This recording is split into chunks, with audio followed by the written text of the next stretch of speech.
I'm Alex. And I'm Teddy. And I'm Spencer. And we are The Button Mappers. Hey, the Button Mappers.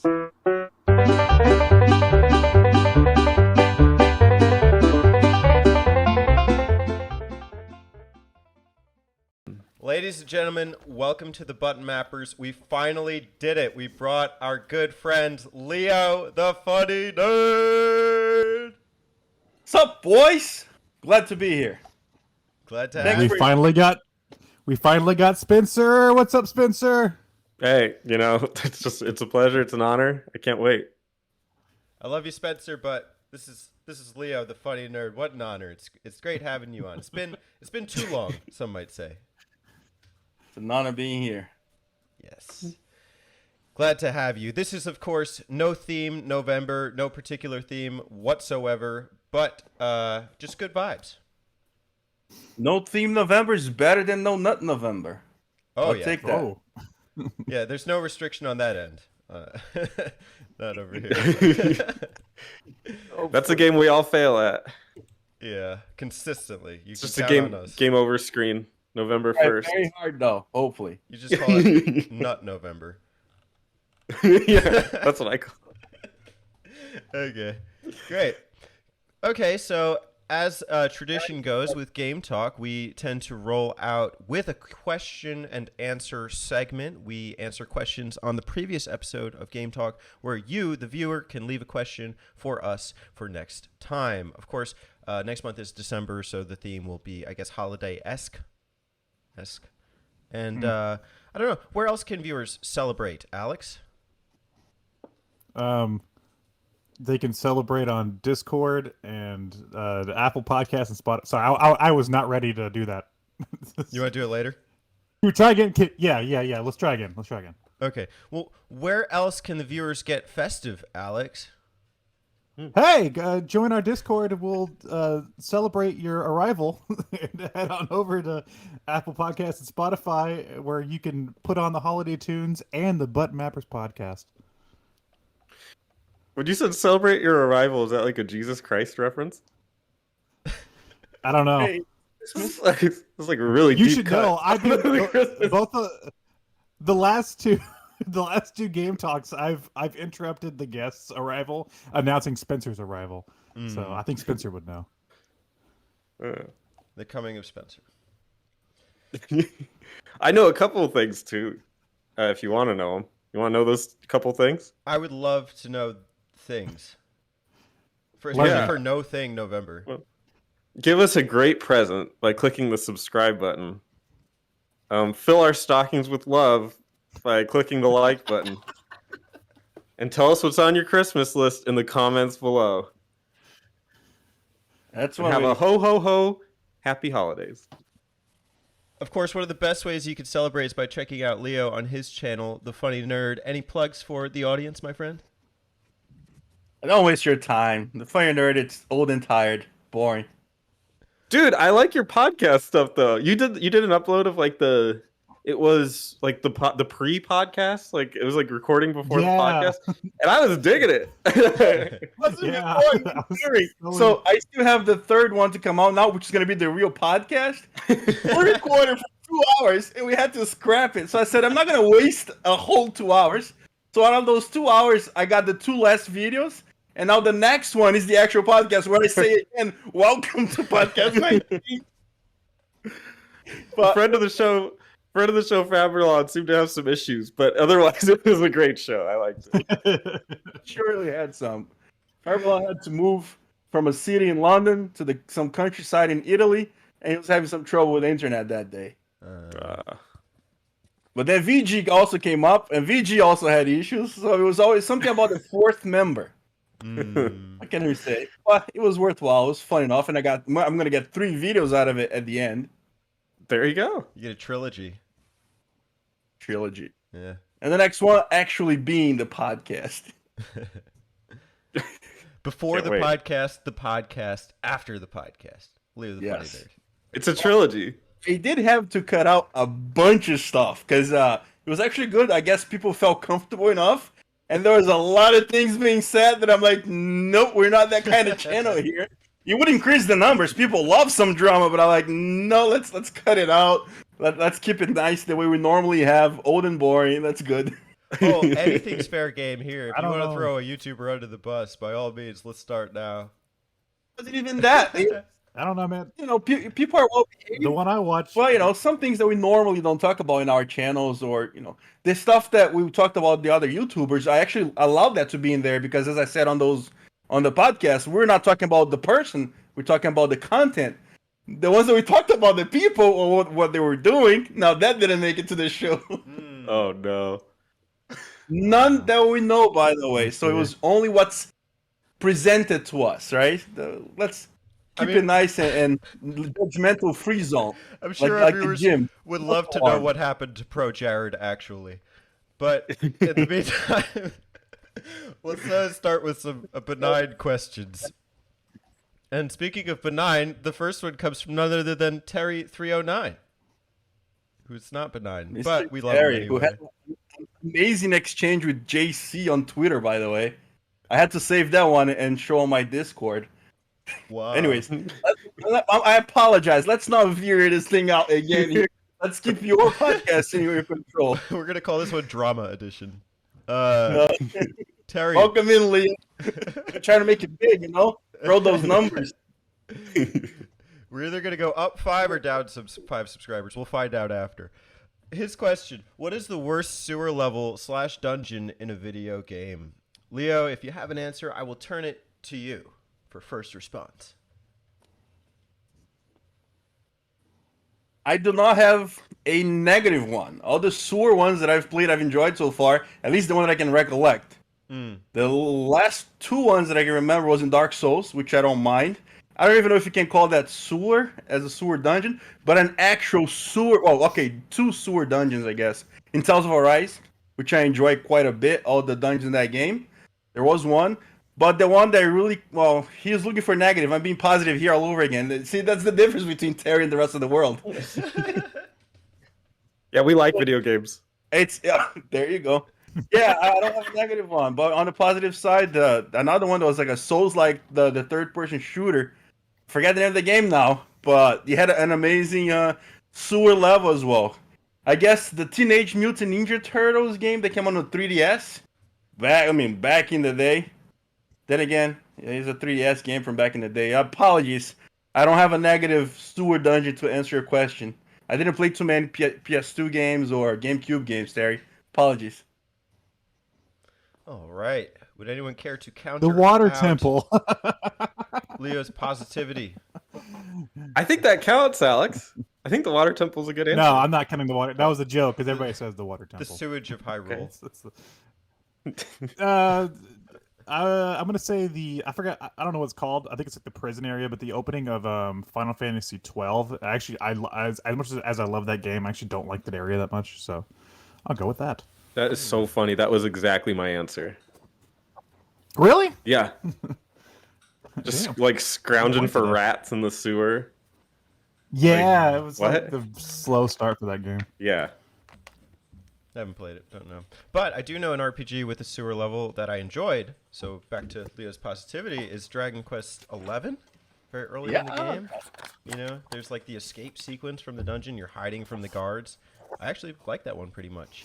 If I wanted to be Resident on... Evil 3, the remake? Which one? Sorry, I cut you off. Sorry.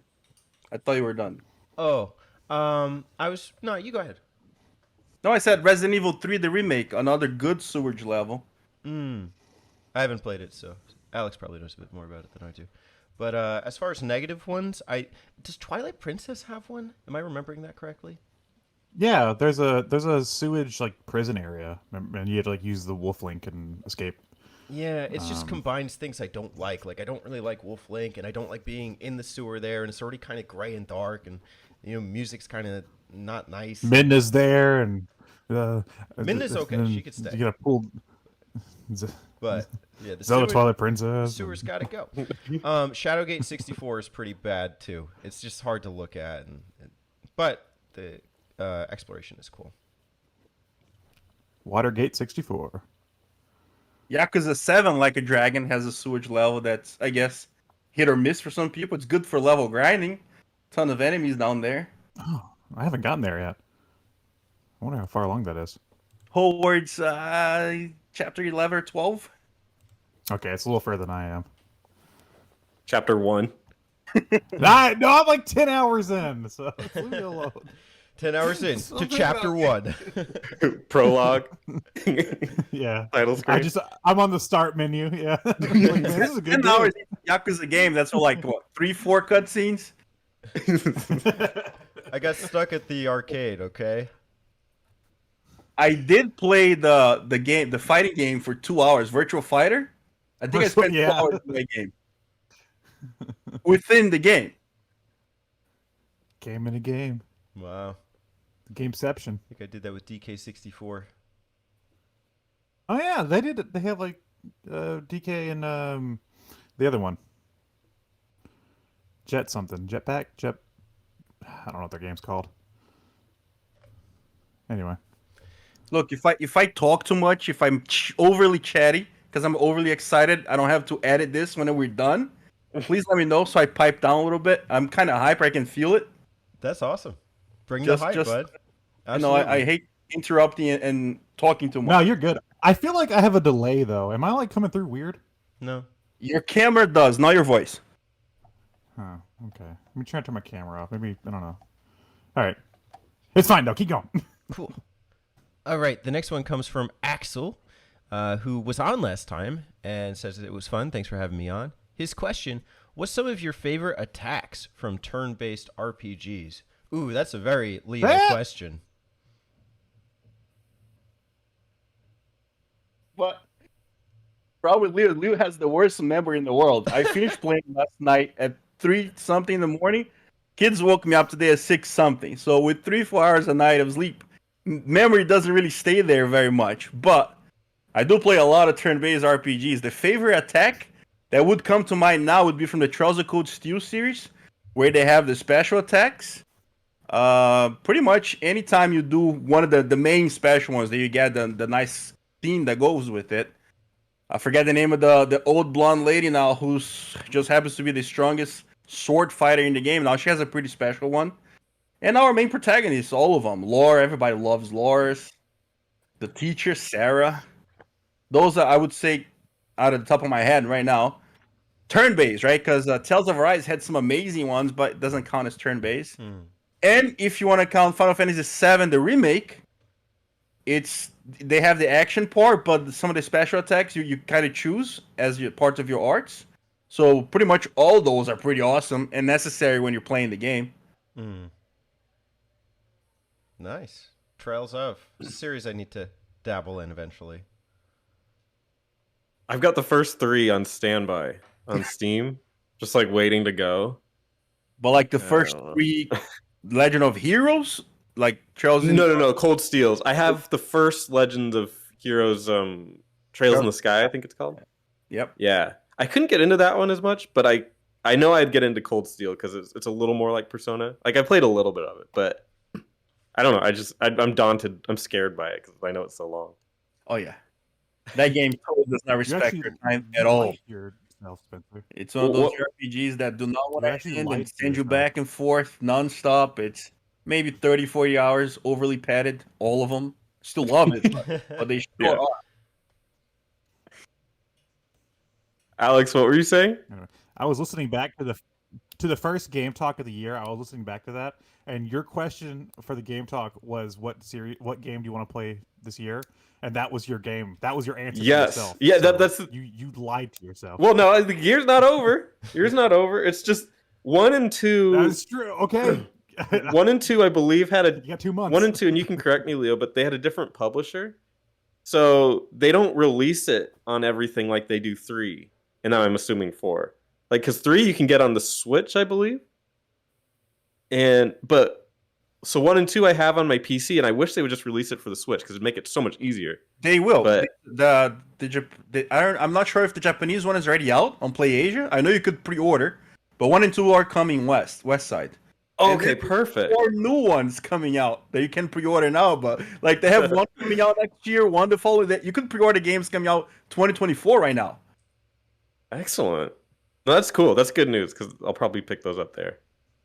As for my answer, I think some of the moves from Chrono Cross just look really, really cool. I like the way those characters are animated. Yeah. Specifically when Surge does Luminaire, it's really cool. And when Lynx does a couple of his moves, I can't remember the Feral Cats is cool, but he does one like his ultimate move where he like puts his hand on the ground really slowly and then like dark energy shoots out. It just looks really like evil and cool. So some of those moves in Chrono Cross. Oh, for sure. Fargo with like doing like the kanji slashes and like all of a sudden a Japanese symbol will like come on screen. He'll do like 3 of them and it's like, you know, a big thing. Or you do like the ship summons. Yeah. That's really cool. I like Chrono Cross for sure. Is Alex meant to be showing his camera or is it just on my end? Yeah, he turned it off to. He thinks it's reducing delay. Okay. I think he's wrong. You can go, Alex. Trying my best here. He's trying his best. I'm gonna say, I'm trying my best, guys. I'm gonna say, like a dragon. Any of the summons because they're fucking hilarious. I love summoning people to come in and battle for you. And also, the attack where you throw birdseed and the birds fly in and attack the enemies is also hilarious. So those summons are the best. Oh, I love getting them. And because you brought them up, this summon they're also in a turn base from the South Park games. Those are batshit insane. Oh my god, those are good too. Yeah. Well, okay, I didn't play. I have the second one, and I've never touched it, but I played the Stick of Truth a lot, and that game's hilarious. I fucking love that game. All right, I'll go next. Okay. So, we just came off Dragon Quest IV, Spencer and I, and then I think I mean, obviously I appreciate like the cool badass moves, like where somebody turns into a dragon and then like just breathes fire and dominates the screen.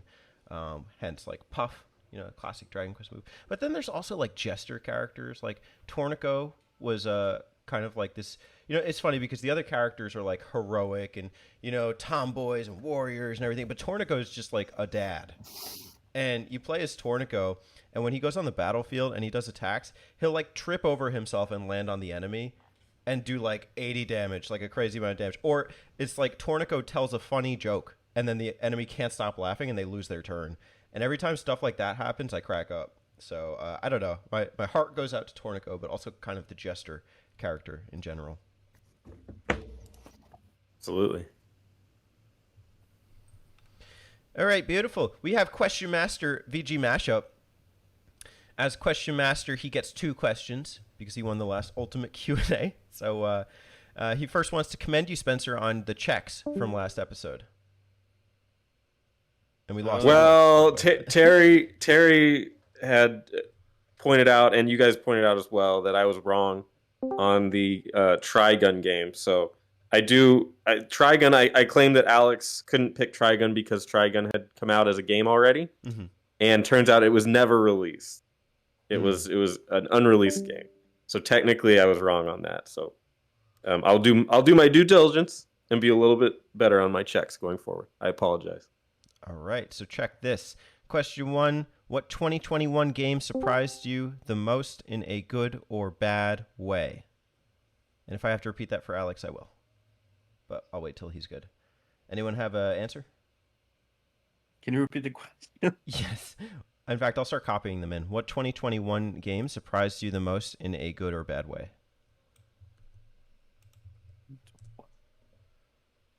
Like, somebody go first. I'm looking at the games that even came out in 2021. Okay. I'm looking at the ones that I beat. Metroid Dread for me, for sure. Yeah, you're up. Go.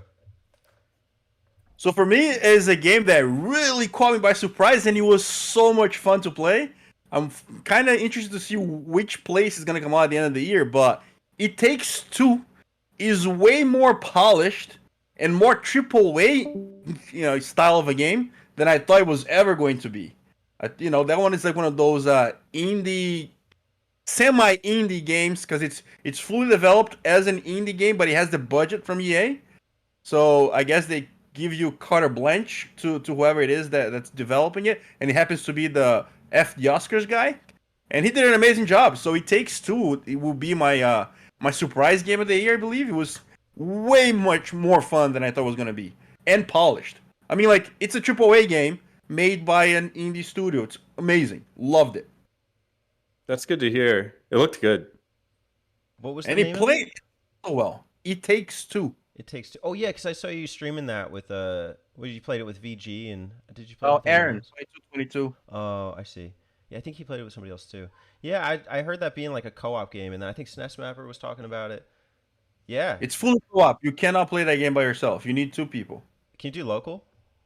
You could do local or you could do online, but only one person needs to own the game. So if I own the game, you download the other version, but you don't have to buy it. So we play together. But only I get the trophies. Criminal.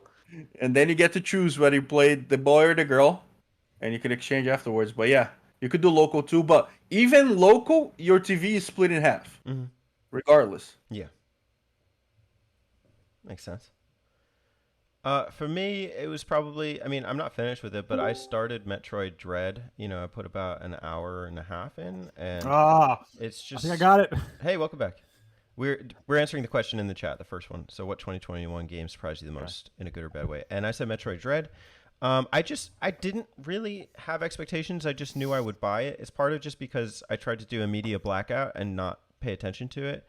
Unfortunately, I browsed Reddit a little too long last night, and I got something spoiled for me in the game. So I'm not excited to see that and then be like, I wish I didn't read that later. But in general, the polish, you know, like you were mentioning before, is just really like it's so well done. I'm almost shocked that it's like a modern day Metroid by Nintendo. Yeah, I beat that game. I loved it. Yeah. I'm gonna go negative on mine. I didn't play it, so I can't tell you that. But I saw a commercial for Far Cry 6, and because every game I've played, I've kind of liked. So, but I kind of like I knew I would or whatever. But I saw a commercial for Far Cry 6, and I think that game looks ass ugly, and I couldn't believe it was like released on modern consoles the way that it looks. I was shocked. Like, I don't have the highest like opinion of. I don't love them. It's just like an Ubisoft game is an Ubisoft game. But when I looked at that commercial, jaggy and like awful the frame rate was and flat the game looked, I was just very surprised that they would ever release that. It could even be possible. Check this out. I followed some of these guys that I watch, and they're also on Twitter. And they only play first-person shooters, third-person shooters, and their main thing is pretty much like PC Master Race. So it's 4K ray tracing. You know, my computer makes the coffee for me, so on and so forth. And this guy is mesmerized by Far Cry 6. He bought it on PC, PS5, Xbox One, taking thousands of screenshots all over Twitter. So it's one of those guys that I can't even judge the gameplay, but I know for a fact that this game is looking good, has ray tracing, and it's working well. Or else, he's the type of guy who likes doing negative videos. And for him to be so positive about it, especially being like probably the sixth Far Cry that he plays, they probably fixed that from the trailer you watched. Okay, good. I that's the only one I could think of that because every other game I've enjoyed and kind of knew I would, but that's good to hear because just I don't wish any ill will on Far Cry. It's just I saw it and I was just shocked at how bad it looked, but I'm glad that it actually looks better. Alex, are you okay? Is it my turn? Yes. I'm gonna go good, and I'm just gonna say Resident Evil Village. I knew I was gonna like that game, and 7 had issues, and I think a lot of those issues were addressed in Village, and that game is phenomenal. So if you want a game that's gonna scare the shit out of you, that's the game for you. I don't want a game that's gonna scare the shit out of me, but I am playing Village right now because of October, and it's one of those games like, God damn, I gotta stream this, don't I? Oh my god, that game was Call them, let's get scared. That game's. It's one of those games that's so good because it's so stressful half the time. Yeah, that was a big one for me. So far, so good. I just finished the castle with part of it. I got out of the castle. And that's where the next stream gonna be. So I got a couple of friends teasing me. It's some kind of some dude's house the Benevul or whatever, and apparently it's gonna be some psych horror in there that I'm not looking forward to, but I'm gonna have to play. Yeah, you're not ready for that area. Oh, that area is the scariest part of the game. I don't do horror. I'm bubbly. I like lights. I like colorful. Tales of Arise. Like I said on my video, like the girlfriend review says, it's a pew pew fireworks diarrhea. That's the kind of stuff I want to see on the screen. I'm surprised you haven't dabbled as much in Dragon Quest as like Spencer or I. I beat 11. Hmm. I played 8 on the 3DS. Didn't finish it.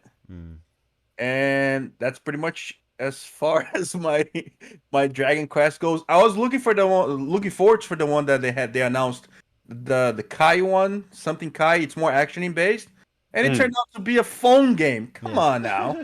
Terrible. I played it. It's awful.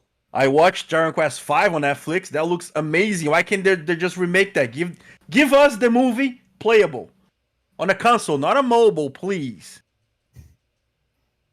I love Dragon Ball, so huge fan. Yeah, that's the wrong series. He does that. Dragon Quest V movie, there are some discrepancies between the storylines. So I mean, it would be interesting to see. I think they should definitely remake, the Super Nintendo version with the modern graphics, and then address some of the movie discrepancies, like the part where he's talking to him like as an audience member or something. Oh yeah, I hear that at the end over there they kind of pulled the rug on you and kind of a little bait and switch. Oh my gosh, we watched that. I liked it for what it was, but it's not exactly the game. But yeah, it's okay. So you said it was a Super Nintendo game? I knew it existed on the DS. I apologize. I didn't Super know Famicom. It was never localized. It was the first Dragon Quest not to be brought overseas in the mainline series. Nice. If you want to part ways with $500, you could always get it for the DS nowadays. Well, I have it, so if I want to make $500 now, I just sell that too. But I'm not going to. So. And sell a piece of your heart. Yeah, pretty much. I got to finish it first. So, question 2 from VG: what is your favorite sports game of all time? Any takers? Madden 06. I'm just kidding. I don't know. It would be. You know what's crazy? I was literally just thinking about that, this morning. Favorite sports and I did game? not look at the questions. Yeah. I was like, what would my favorite sports game be? I thought you were going to say you were thinking of Madden 06. I was thinking Madden 06 specifically. I was like, those jerseys were legit. All the Madden games, 06 had the best jerseys. Man, yeah, I just woke up thinking about that. No, I would pick Rocket League, if we can count that. That game's freaking awesome. As a sports game? It's got nets that you shoot balls into. I mean, that's like soccer, right? What else would you call it? Just like soccer. Action racer. I would watch soccer if it was like that. If it was dudes driving cars and. Spencer, I'm surprised you didn't pick League of Legends. That's not a sports game. It's esports. Esports. No. Oh, do we want to count esports? If we count esports, I'll say League of Legends. There you go. Yeah, everything counts in, right? Dragon Ball Fighters.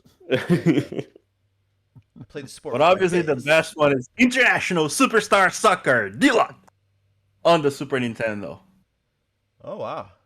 No, nobody. nobody. Hidden gem. No, I don't know it. But I know you like what are those Inazuma 11s? Love them, but Yeah. I see those more as RPGs than soccer. Well, there's a ton of soccer in it, but they really are JRPG games.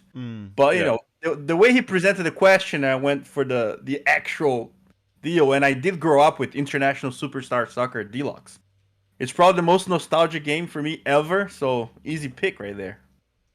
Very interesting. Maybe we should give it a try. Maybe bring it back for a map out. Yeah, $1,600 on eBay will buy you one now. Or a computer with emulation. We will stick with the latter. I'm a cheater here. I'm going Mario Golf Toadstool Tour. But if not, if I have to pick a real sport, NHL 06. 06 for sure. Because that's the year. I was going to go Mario Sonic at the Tokyo Olympic Games. 06 was a good year for sports. It's a great year. Unbeatable. Man, those Mario and Sonic games, they're such a disappointment. I bought them thinking it was a Nintendo game. So I was expecting that level of polish. I start playing with my daughter. I'm like, this is not a Nintendo game. She loves though. And she kicks my ass in karate. I buy them every time. I don't know. I mean, I don't know. You Like, I love- don't even think they're that good. I just buy them every time. I have a problem. Oh, they're highly collectible. Very collectible. If you got the Rio Olympics on the Wii U, man. Oh yeah, that's the one I skipped, sadly, because it was the Wii U in 2016. Well, I think now the Japan one, since they skipped the 1 year, it might have become something more of a collectible item. That might, yeah, that's the only 2020 Tokyo Olympics. Hey guys, my name's Alex, and I'm a Sonic addict. Hey Alex, Hey. when you're Teddy of Dragon Ball. Alex, the truth. Give us the truth on the Switch. Do I buy it? What, Mario and Sonic? No, Sonic Colors. Oh no, No. no, stay away. I mean, you have a Wii, right? Just play it on the Wii. It's the same thing. Man, that's not broken. All right. All right. Speaking of broken things, BioPhoenix asks about one. What is a game that had everything right in terms of awesomeness except for the most important part? gameplay. Story? Most of the answers would be gameplay, except for like a visual novel or something. I'm saying Pokemon, what the hell is it called? Sword and Shield, because of story. The gameplay was fine, but like NPCs might as well have just been like code. That's every Pokemon game. No, not in terms of the grand scale. Come on, Mewtwo destroyed fucking Cinnabar Island in Pokemon Red, the first game in the series. Love Cinnabon. Me too. Only after. That's a tough question. I don't know if the question makes sense to me, because if it's perfect and what can you read it again? What's a game that had everything right in terms of awesomeness, except for the most important part? Then it didn't have everything right in terms of awesomeness because it fucked something up. Except for. That's what it's saying. That's what it's saying. The one thing that it was supposed to get right to be like a game, I guess it didn't do, but everything else was great. Like on paper, it should have been great, but there was missing that one fundamental thing. Oh, okay. I think I get what you're saying. I guess I'll duplicate games. I guess probably Chrono Cross.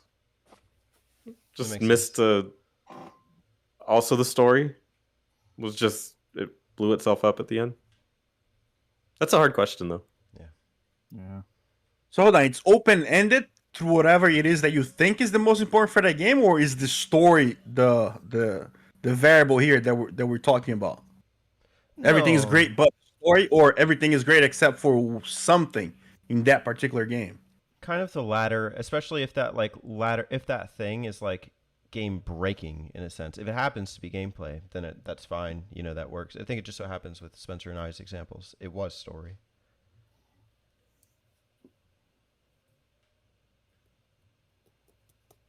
Okay, you know what? I'll do it. I'm gonna flip the question around a bit though. I'm gonna name a game that had one thing I really loved and everything else sucked. That was the Devil May Cry reboot. The gameplay is really good, and then everything else sucked. So, that's my answer. You don't like Dante's Jacket? I don't like fuckboy emo wannabe Dante. Fuckboy Dante. Yeah, fuckboy Dante. That's the ultimate Dante. Fuckboy Dante for Smash. Basically. No, dude, he was already in. Fuckboy Dante. Fuckboy Dante. Yeah. Fuckboy Dante versus Pikachu.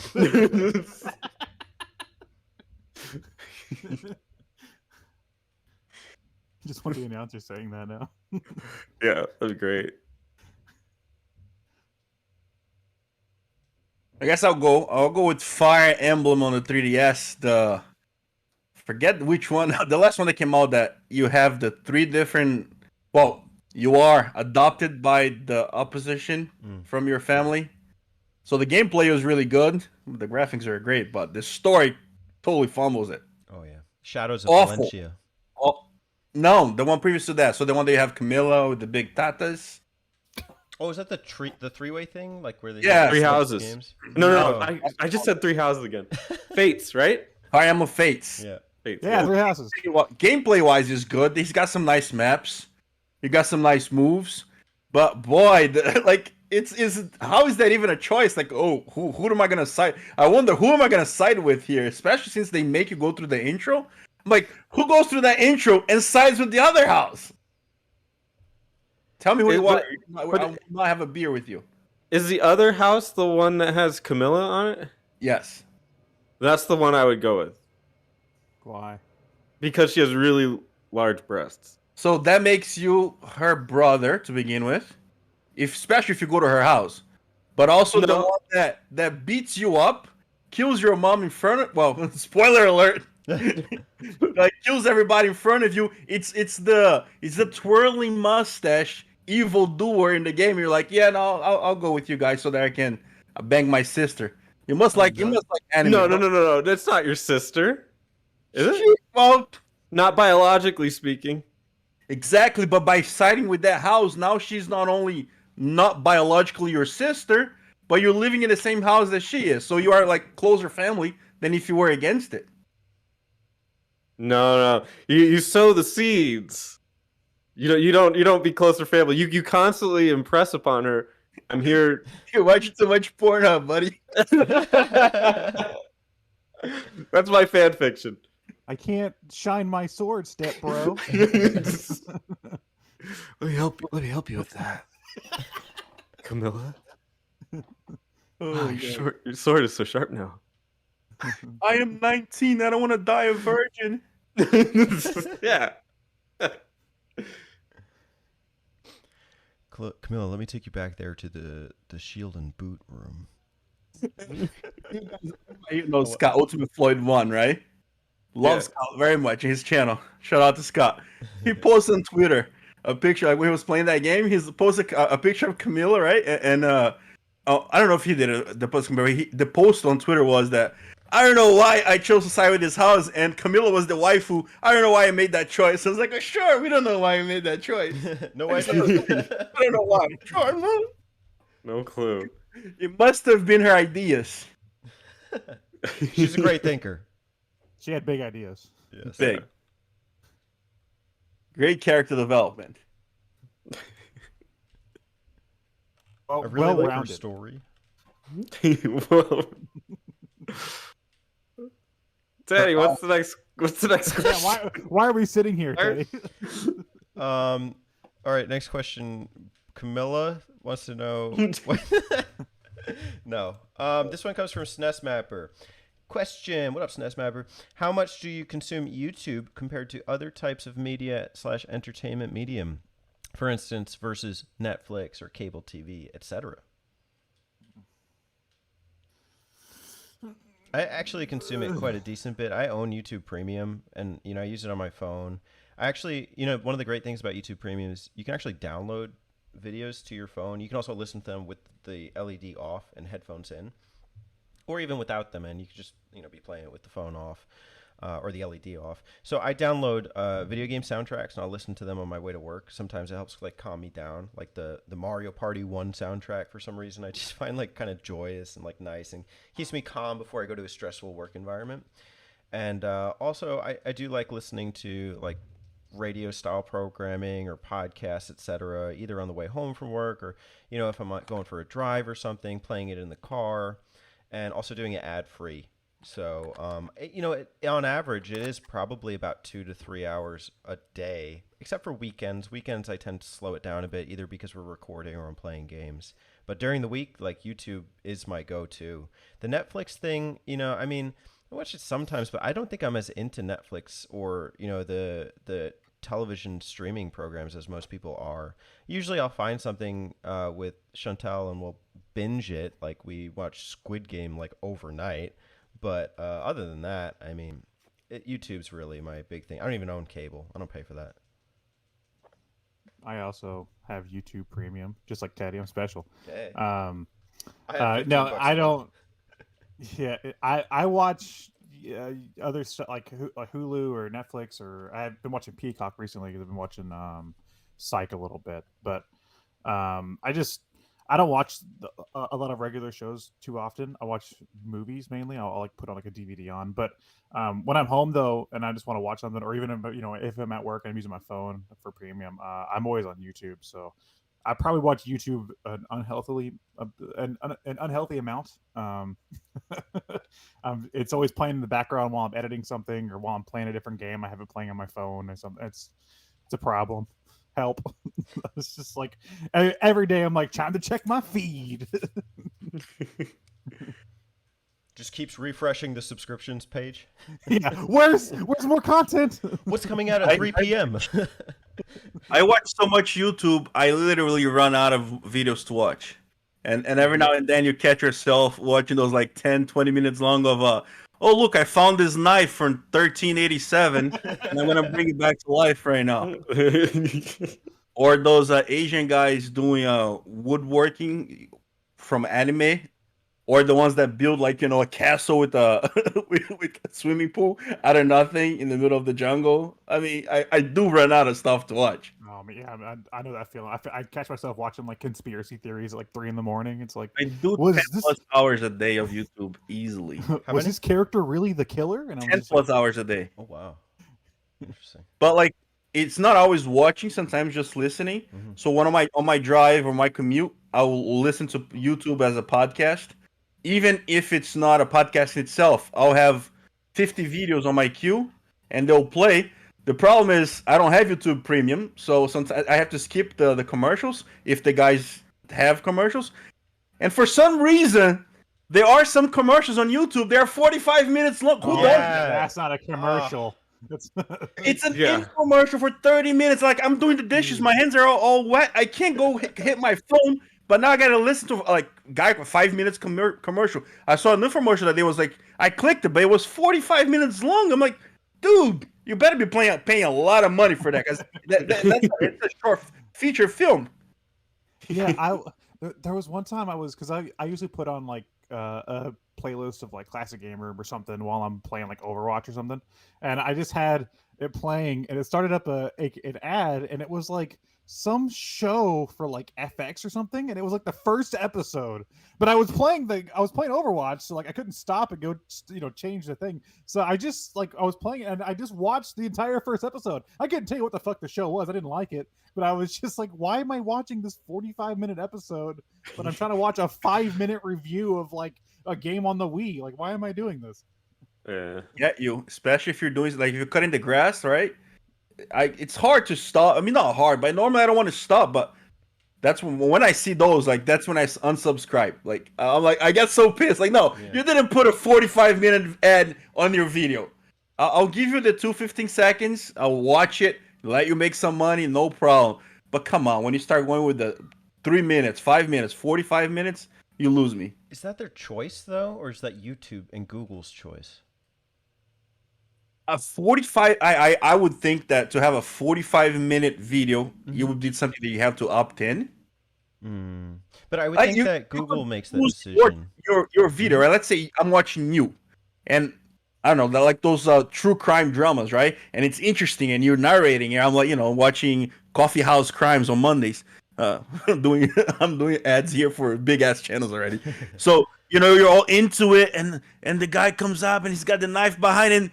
Hey, have you talked to the lady tonight? You want to go out and have some fun? And it's Cialis or something? Like, come on, you lost me. Oh, that, when they put it right in the middle of the video at the most annoying point, screw that. That I know, like, YouTubers can control, like, where those ads come up. Or if you are 30 seconds into the video and the first ads are already coming in, like, dude, you haven't even started getting my attention yet. You already putting an ad in? Yeah. Yeah, I guess I just like avoiding that side of YouTube by just paying for it, because that way I don't have to. I know, I should. I have so many subscriptions. For the amount of YouTube that I watch, it's the one I should have. Right, probably. Sir. Oh, I cap out at like 6 hours a day just because I'll listen to it when I'm working.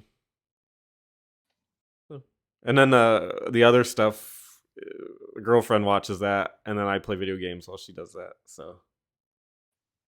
I don't like it. I don't like anything on Netflix, honestly. True The gamer. Squid Game on Netflix, that was all right, but everything else was like just terrible. What is There's that? a lot of good kids show on Netflix. Coco Oh. Melon is always top 10. Excellent. Movies like the one the little family fighting robots. Forget the name. Oh, now. that was so good. I don't remember the name of it. I enjoyed watching that, and I didn't watch it with kids. Well, I mean, lots of Disney Something Plus. I versus must the have watched world. Lupin like 15 times by now. Mhm. Alex, yeah, a lot of- Lupin. Alex, did? did you ask what the Squid Game was? Yeah, I've just seen people posting about it. It's really good. It's really good. I highly recommend it. It's a Korean movie. And Season. It's the Netflix season. Well, yeah, it's like 6 or 5 episodes or something. It's Okay. it's like a mini series, I guess, but it's just like adults playing children's games and they're really violent. And then there's a pretty good story weaved in and out of it. Adults playing children games and it's really violent. Let's play channels on YouTube. Gotcha. Yeah. It's really good though. I highly recommend it. Gotcha. All right, so ready to move on? Let's go to Turbo Zone. It's me. Turbo. Turbo. Turbo. What do you think about the Switch Online expansion pack price? Is $50 too much for the additions? Start by saying, actually, how many of you guys pay for the standard one right now? I have the family plan. Yeah, I do. You're kind of forced to if you have kids, because even paying for the family plan is already a pain in the ass. Like, let's say we have plenty of Switches at home, right? And the Switches allow you to have different profiles. So even if I have the game downloaded on a Switch and my daughter wants to play on her profile, but I'm the one who owns the DLC, and I have registered her on her Switch, she still cannot play the DLC unless she's under my name. So even having that's already a problem. Imagine having to play different games. So yeah, we gotta have the family plan for that. Just know it's like, well, if I get the single plan, I know the family one's like $35, but the standard one is $20. So technically, they're asking for $30 more for N64, Genesis, and some Animal Crossing thing. I don't know what that is. DLC. It's a full DLC thing, which mind you, just to buy the DLC is $25, but you get it with the expansion pack for $30 extra dollars. So well, but that means it's worth it. And if that's worth it to you, it's worth it for 1 year. Because it is a subscription, so paying for it the next 1 year, yeah. Paying for it the next year that benefit wouldn't You'd be be there. paying for it Right. again. Yeah. Right. You're gonna play Animal Crossing for more than and 1 10 year. N64 games. Well, no. You get the benefit because a DLC pack you'd only pay for it once, so you don't get that benefit the next year when you pay another $30. 50, and it's an expansion. Well, so it's keep 20 is the original subscription. Yes, And so then keep that in 30 mind. is the It's an expansion. expansion. So like people like me who own it already, I'm not getting it. I still get to pay the same amount and keep what I have. Because the family plan now is $80, by the way. Holy I didn't know that. Yeah. $79.99. They announced the prices yesterday or whatever. Oh. Well, that's for the family for the expansion, Yes. Oh, okay. not for the standard one. Yeah, so that is the difference that was good to find out, right? It's not like they're changing what they have, they adding to it. So you could still pay your $10 a month and your $30 a month. Or a year, right? A year, sorry. It's not like now it's only your 50 in the 80s. So that it's helpful, I guess. I'd be pissed. I would have to pay it. I would be pissed, but I can just continue my 35. Nice. Yeah. Mm. I'll answer the question Yeah. though. No, it's not worth it. It's terrible. I'm just gonna emulate Yeah. all those games. The only reason I honestly have the online service is this channel, so I can play like the Super Nintendo ones. $50 a year, man. That's close to just being Game Pass. Just get fucking Game Pass at that point. You know? Yeah. Like, Jesus. For 10 64 games? I can't wait to play Dr. Mario 64. Known as the best. Um, 64 game. The best Dr. Mario game. That's the Animal Crossing online game, right? Because that's pretty much the reason why most people have it. Like, I don't think you can go visit someone else's island if you don't have the online service. So if my daughter wants to play with my wife or vice versa here, we need to have it. That's the only reason why we have it. Yeah. Or I guess if you're into Smash or if you're into Mario Kart Deluxe.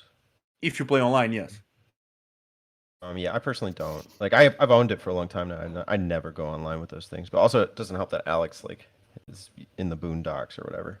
I just don't have internet. It's evidenced by this call. I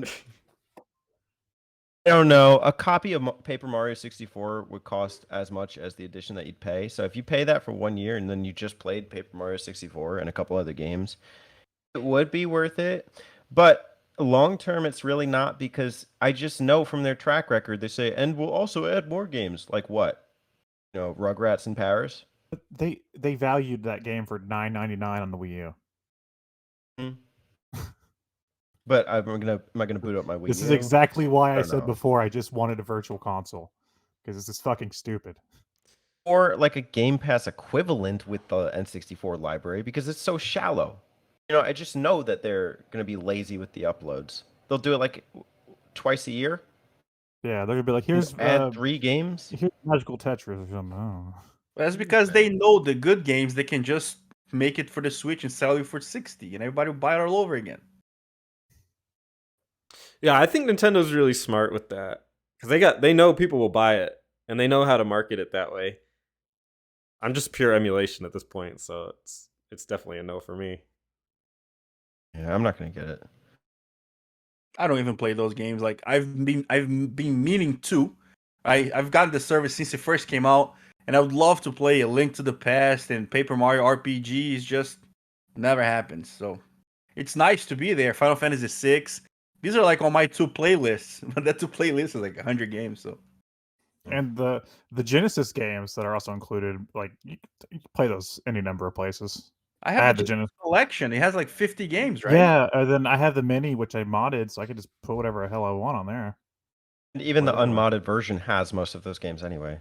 Yeah. I don't understand why they thought the Genesis collection was a good plus or a good addition. Because apparently the reason it's so expensive is because they're paying for all those licenses. First, it's the games are, we already own the collection. It's already available to us, right? Both digitally and physically. And I would think that people would be a lot more interested in the Nintendo collection themselves, like GameCube, Wii. Like everybody wants to play those Fire Emblems, Path of Radiance, Radiant Dawn. There's GameCube games. I personally downloaded the Metroid games on the Wii U, so people would buy the Game Boy games there as well. Like it would have a lot more value than adding games that are already available to us, both physically and digitally, on the Switch. Well, the Genesis collection is only the Sega licensed games. On the service, they are adding like Strider from Capcom and Shenmue and not Shenmue, Shenmue, Musha. Shenmue on the Genesis. Wow, Musha. I meant to say Musha. So they are stretching outside of just the Sega licensed stuff, but still, I mean, Strider was on the Genesis Mini. Musha was on the one of them, the one Teddy has, whatever that one is. Musha is they're super expensive, right? But I guess most people want to own it, not just play it, which also creates an issue. Yeah. But good to know that they have more games than what I was thinking about. A little in conversation between Spencer and I, some logistics stuff. No worries. So disregard that thumb up. We made eye contact. I don't know if you guys saw. All right. The last question. I didn't know what was going on. I was like, are they flirting? What's happening? Basically. So this one comes from a channel known as Majora T. Majora T. Majora. We're inviting 3 of your gamer friends over for Friday night couch co-op game. Mario Party, Halo, etc. And you've been tasked with making dinner. What do you cook for them, and how do you prepare it? I order pizza. What do you cook for them? Nope, I order pizza. You're doing what it are you wrong. Cooking. No. Mama, Alex, go. Nope, I order some pizza. He doesn't have an answer. Next. No, my answer is that I order pizza. It's not cooking. I would either do enchiladas or do nachos. I can make a decent nacho spread. It's not that hard, but no bragging.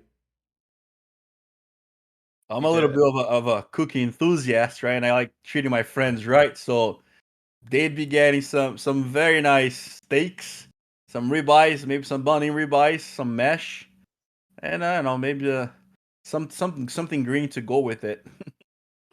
That's pretty much it. Nothing sticky. Something easy to eat that they're not gonna get their hands all dirty on my controllers afterwards.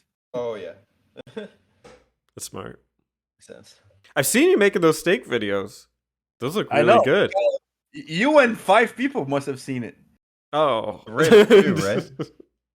Braised ribs. That's why they stopped. Oh, they look really, really good. I'd be down for that. Man, tomahawk was something. It was very nice. I'm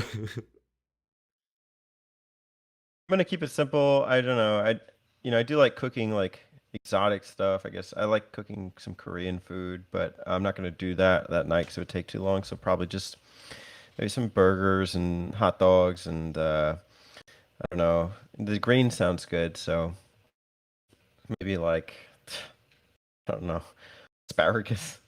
Ooh, That's what I was meaning to say, and the world escaped me. I was thinking hearts of palms, but like, no, asparagus.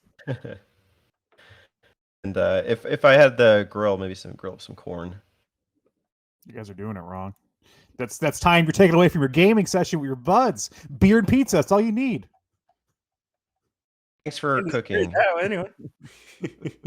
Alex is going to do a handmade pizza that he Don't made know how himself. the co-op game night works, man. Beer and pizza. You don't It's like we're looking over while we're playing Halo, and he's like tossing the pizza. Yeah. Hey guys, don't worry, it's coming. Headshot, guys. Papa John will be tossing the pizza. I am tossing shit. Except for a hand grenade in Halo. Alex will forever be known for the rest of No Theme November as Papa John. Don't do Pizza that. master. That's not good. You've done it to yourself. You've done it to yourself. That's it for Q&A. But the episode is not over. Now we talk games that we brought to the table, games that especially fit the theme of this month. Which is November. Leo, the floor is yours. What game have you brought to No Theme November? Oh God! So I got something special for you guys today. I just beat this game yesterday. It's a game outside my comfort zone. It's hype as hell, but it just so happens to be literally, and I mean this in the literal term, right? Not the new modern term. It's literally the worst video game I've ever played in my whole entire life. All right. And it's hype as hell. So, such a disappointment. You guys ever heard of Doki Doki Literature Club?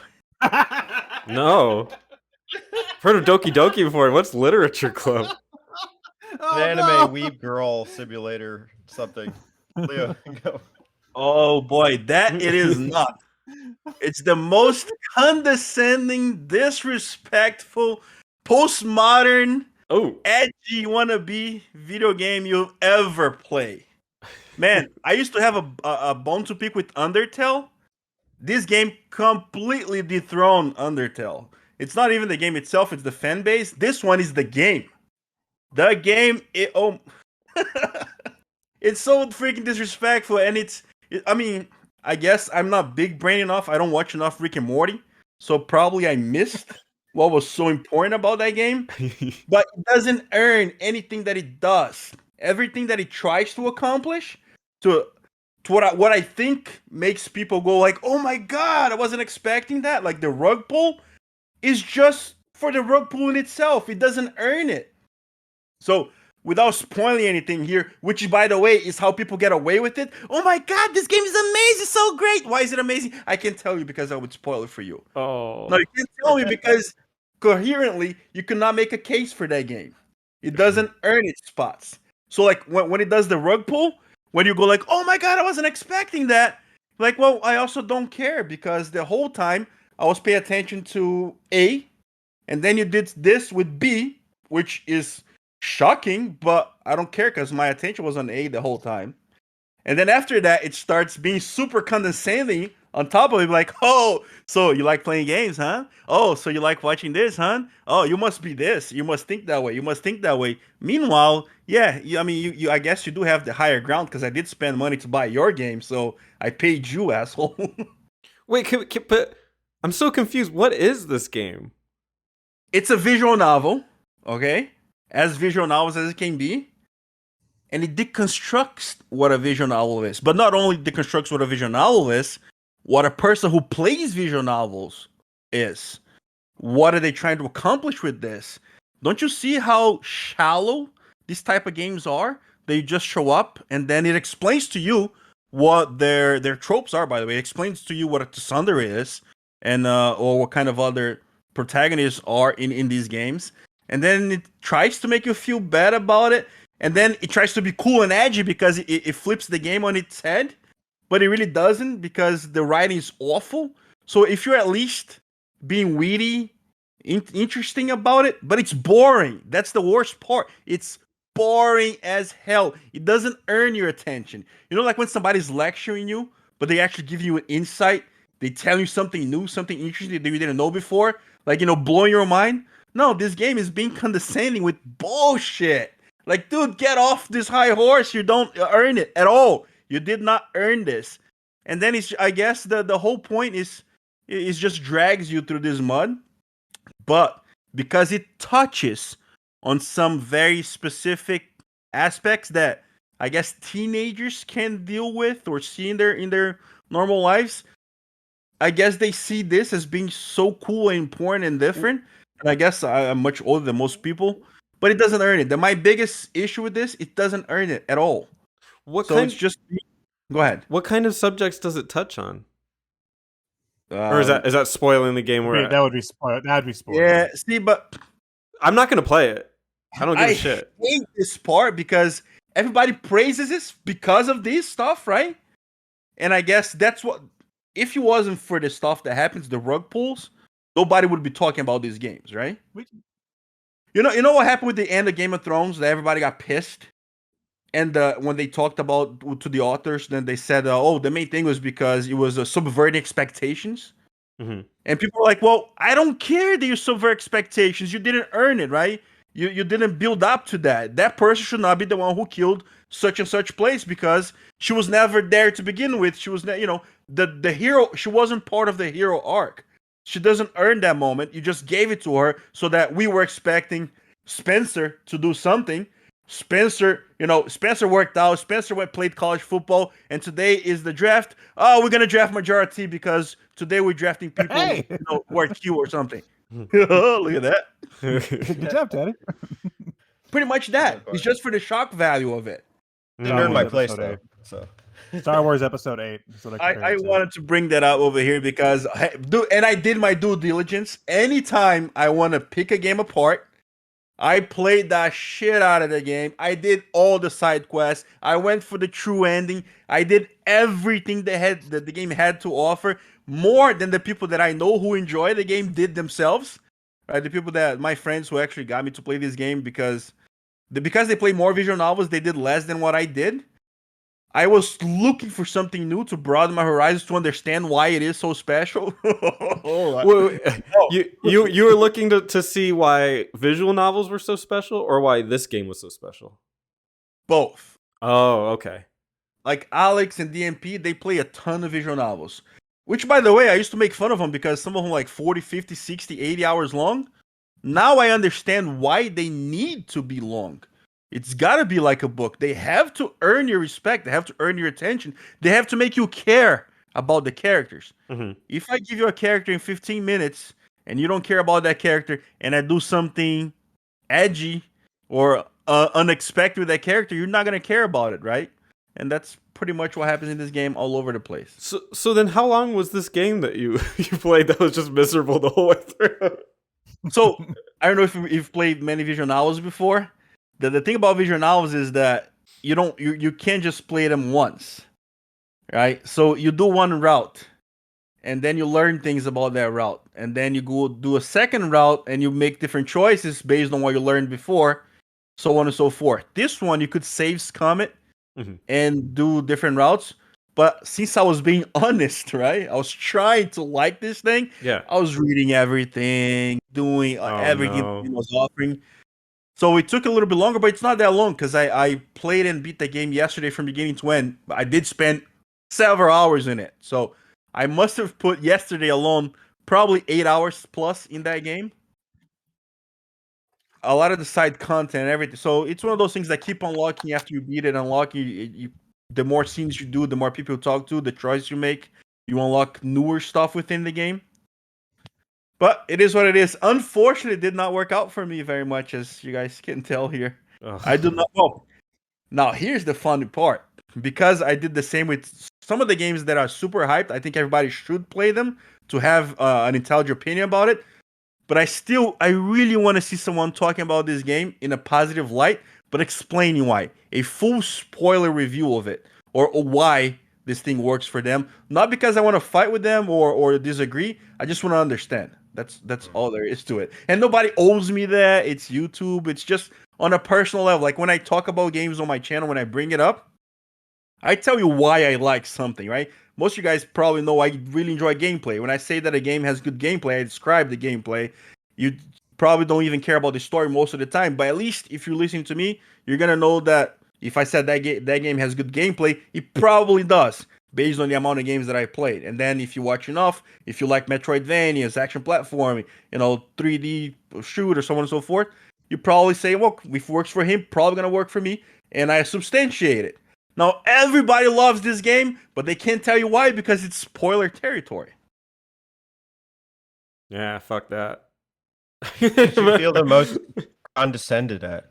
Like, I know you don't want to spoil things, but like, literally, I mean, it is deliberately condescending to you. He looks at you in the face and he says, "Oh, you play visual novels, huh? Those games that you show up and the girls automatically are in love with you. Do you think girls like that exist in the real world? You should go outside a little bit and touch grass, buddy." Literally. Well, no, in this case, not literally, right? Figuratively. In so many words, it does that a lot. right. Oh, how about this archetype here? Do you really think that's healthy? Would you like to meet that kind of girl in the real world? Like a girl who falls in love with you, and then she's so much in love with you that she doesn't want anybody, she starts obsessing with you and doesn't want anyone around you? Do you think that's healthy? Do you think that's healthy for her? Do you think it's healthy for you?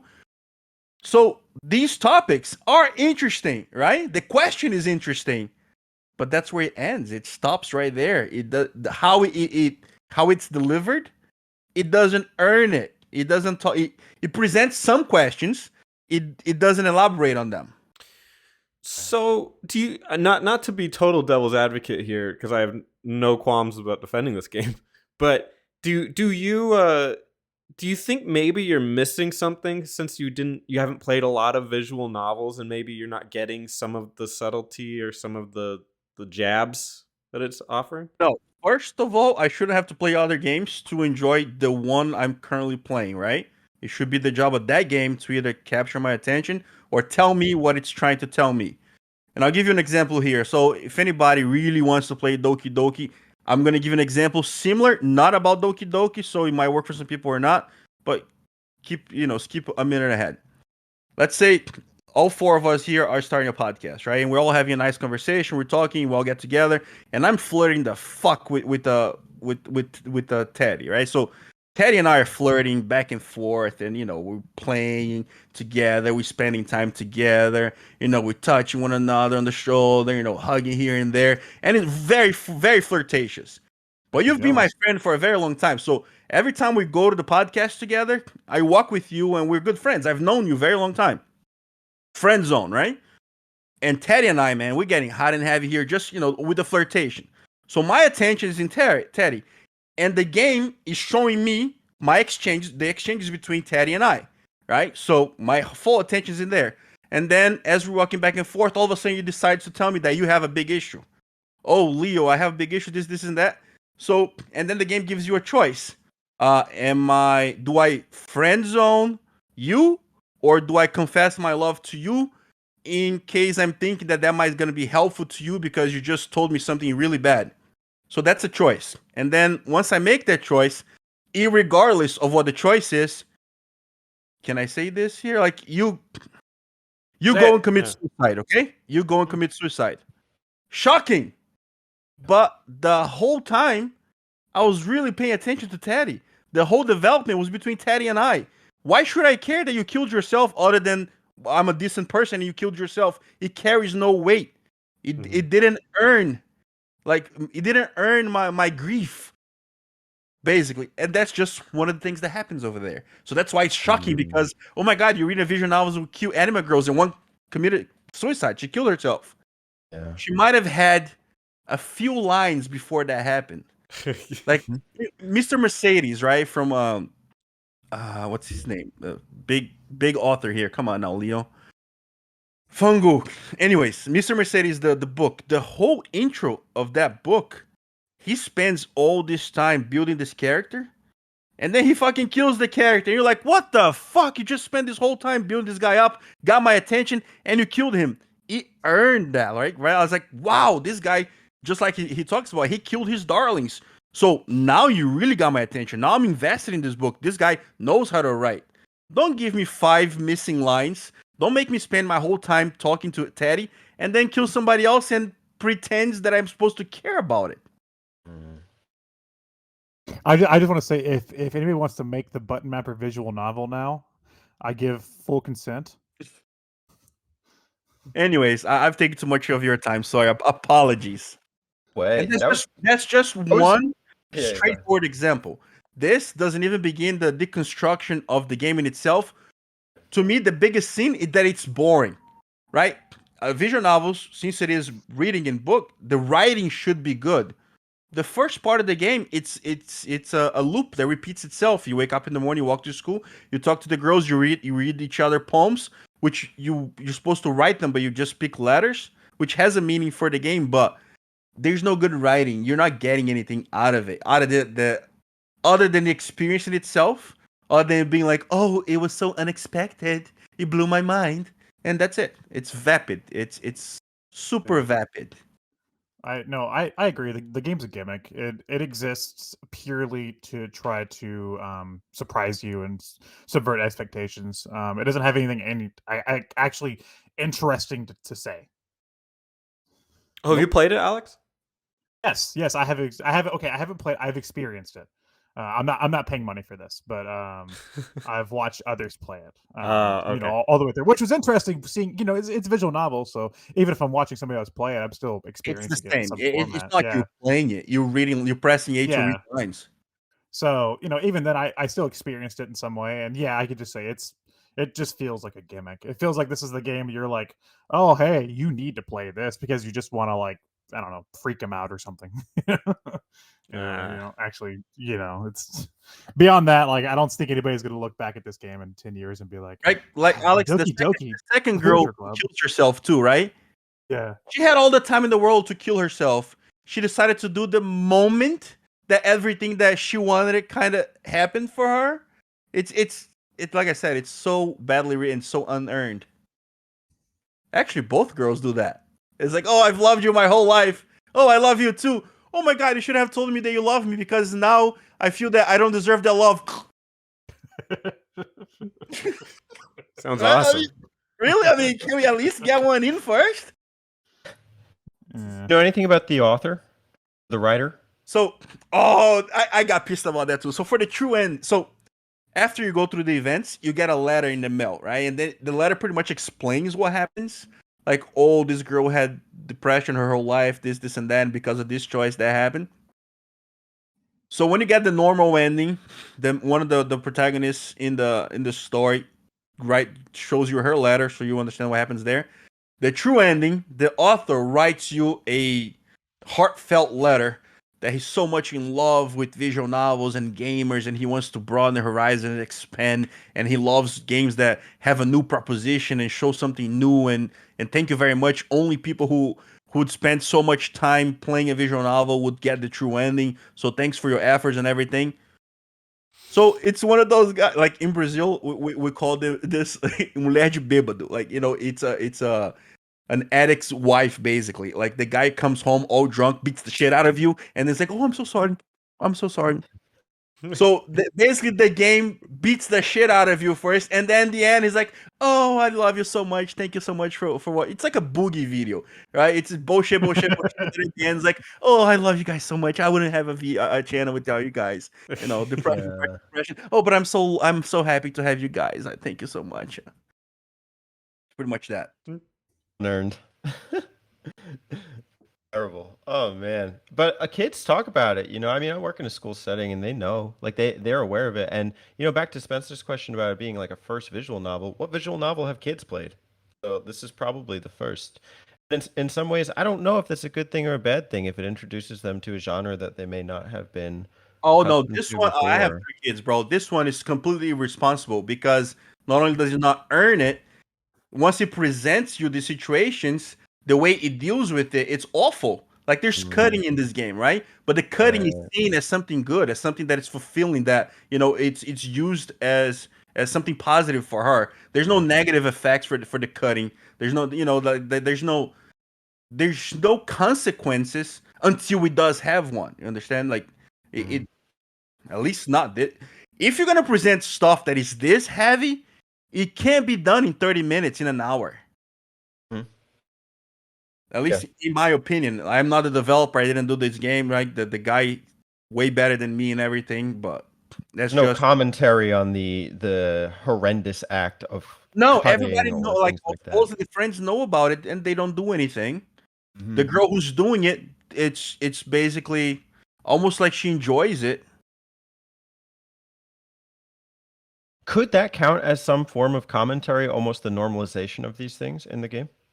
Nah, I think it's No, just there because to there's no be commentary. Yeah, I think it's like just We supposed to be so shocking. unless like a good classic book that you read, and then the actual good portion of reading the book is that you do a round table here, like we're doing now, when we're discussing it. In that sense, yeah, it's very positive. But we're not discussing the heavy issues, right? We're discussing how bad the game is, in my opinion. But if you want to bring that as an introduction, it's like, oh, at least this game starts a conversation, then yes.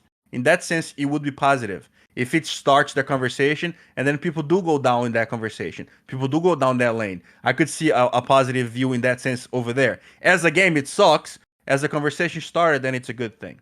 Now, are you looking for a conversation started, or are you looking for a video game? I'm almost 40. I got 3 kids.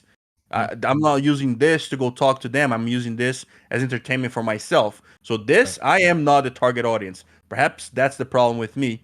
But I also don't think that, younger kids without I don't know, proper, I'm not even going to say household, but proper support should be looking into this to learn anything from that whatsoever. Yeah. Understand that. I like a good bulimia story. What's the last one you had? No. Let the silence just ride out for a minute. Talk to us about your bulimia story. Video game.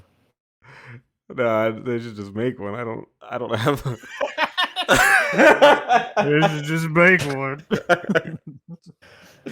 Jerry the Bulimic. That's the game I want to play. It's a platformer. Yeah. Stops around. Blah, blah. You just get weaker each stage. Yeah. He's barely making it. Wait for the sequel, Doki Doki Dysentery Club.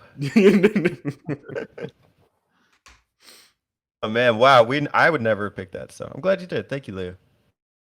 Yeah, good game. I know. I beat Metroid Dread 2 days ago, and I'm here talking about Doki Doki Literature. It's all right. I think if we do any more Metroid videos, I think Terry's going to actually burn down the channel. Get it off my chest, all right? Gold. It's gold. Hot take. Game that condescends you. Metroid Dread. No, I'm joking. Who'd like to go next? I'll go next. Let me take you guys back to go. What? Let me take you guys back to a magical year called 2008. The year was 2008, and everybody that I knew, including myself, was playing the Xbox 360. I'm sure you guys have fond memories of playing games in that era. Spencer, especially, he loves that generation. And one of the hottest games for the Xbox 360 in 2008 was a little game called Left 4 Dead. I played a lot of Left 4 Dead with my friends back whenever I was a youngin', and I have a lot of fond memories of playing Left 4 Dead. And recently, the same developers, Turtle Rock, put out Back 4 Blood, and that's what I played. Just a bit of a heads up and a self-plug here. I've been pretty busy with work and also working on my review marathon for November. So if you go over to my channel, TurboZone, I have a review marathon going on right now in November. So at the time of recording, I haven't a lot of time to play games. This just came out like 4 days ago, so these are more like my impressions of playing about 2 hours of Back 4 Blood. Back 4 Blood is the spiritual sequel successor to Left 4 Dead, because Valve stopped making games and started selling games. It has a lot of the DNA of the Left 4 Dead games. You play as a team of 4 survivors. In this game, they're called cleaners, and you make your way through zombie infested levels, going from safe house to safe house, doing objectives, very much like Left 4 Dead. The difference is that in this game, there's more of like an RNG roguelike system. You actually get a randomized deck of cards, and you can add cards to it that change the way that the runs will work. So sometimes you'll get cards that will affect the run itself. It'll make things foggy, or it'll give you certain stipulations for getting through the run with your friends, or it'll do certain things like that. Or you also get cards that will affect you as a player, up your stats, up your whatever items and health you can use. It tries to keep things fresh in that way. Because essentially you're going to be playing the same levels and the same 5 acts of the game over and over. But it's a new way to try to, I guess, appeal to the more modern roguelike audience. The game also has a Swarm multiplayer. I haven't played it yet. It's like one team plays as the survivors, another team plays as the zombies, and kind of battle. That sounds kind of fun, actually, but I just haven't had time to dive into it yet. I've mainly been playing the main game. It's very much Left 4 Dead, which I'm very happy with. Their last game before this was Evolve. Yeah. I was very excited for Evolve. The game sucked. Did not play it very much. I bought it on PS4 and took it back, so was not impressed with that one. This one is pretty good. I mean, I've been playing it, and I've gotten some flashbacks of my days playing Left 4 Dead with my friends in high school. I will say that if you're going to play this, either playing online with strangers, which is mainly what I've been doing, or playing with friends is the way to go, because the AI is not good, terrible. You can play solo, but I have footage of this, which I'm going to send to Spencer. He could put it in the episode.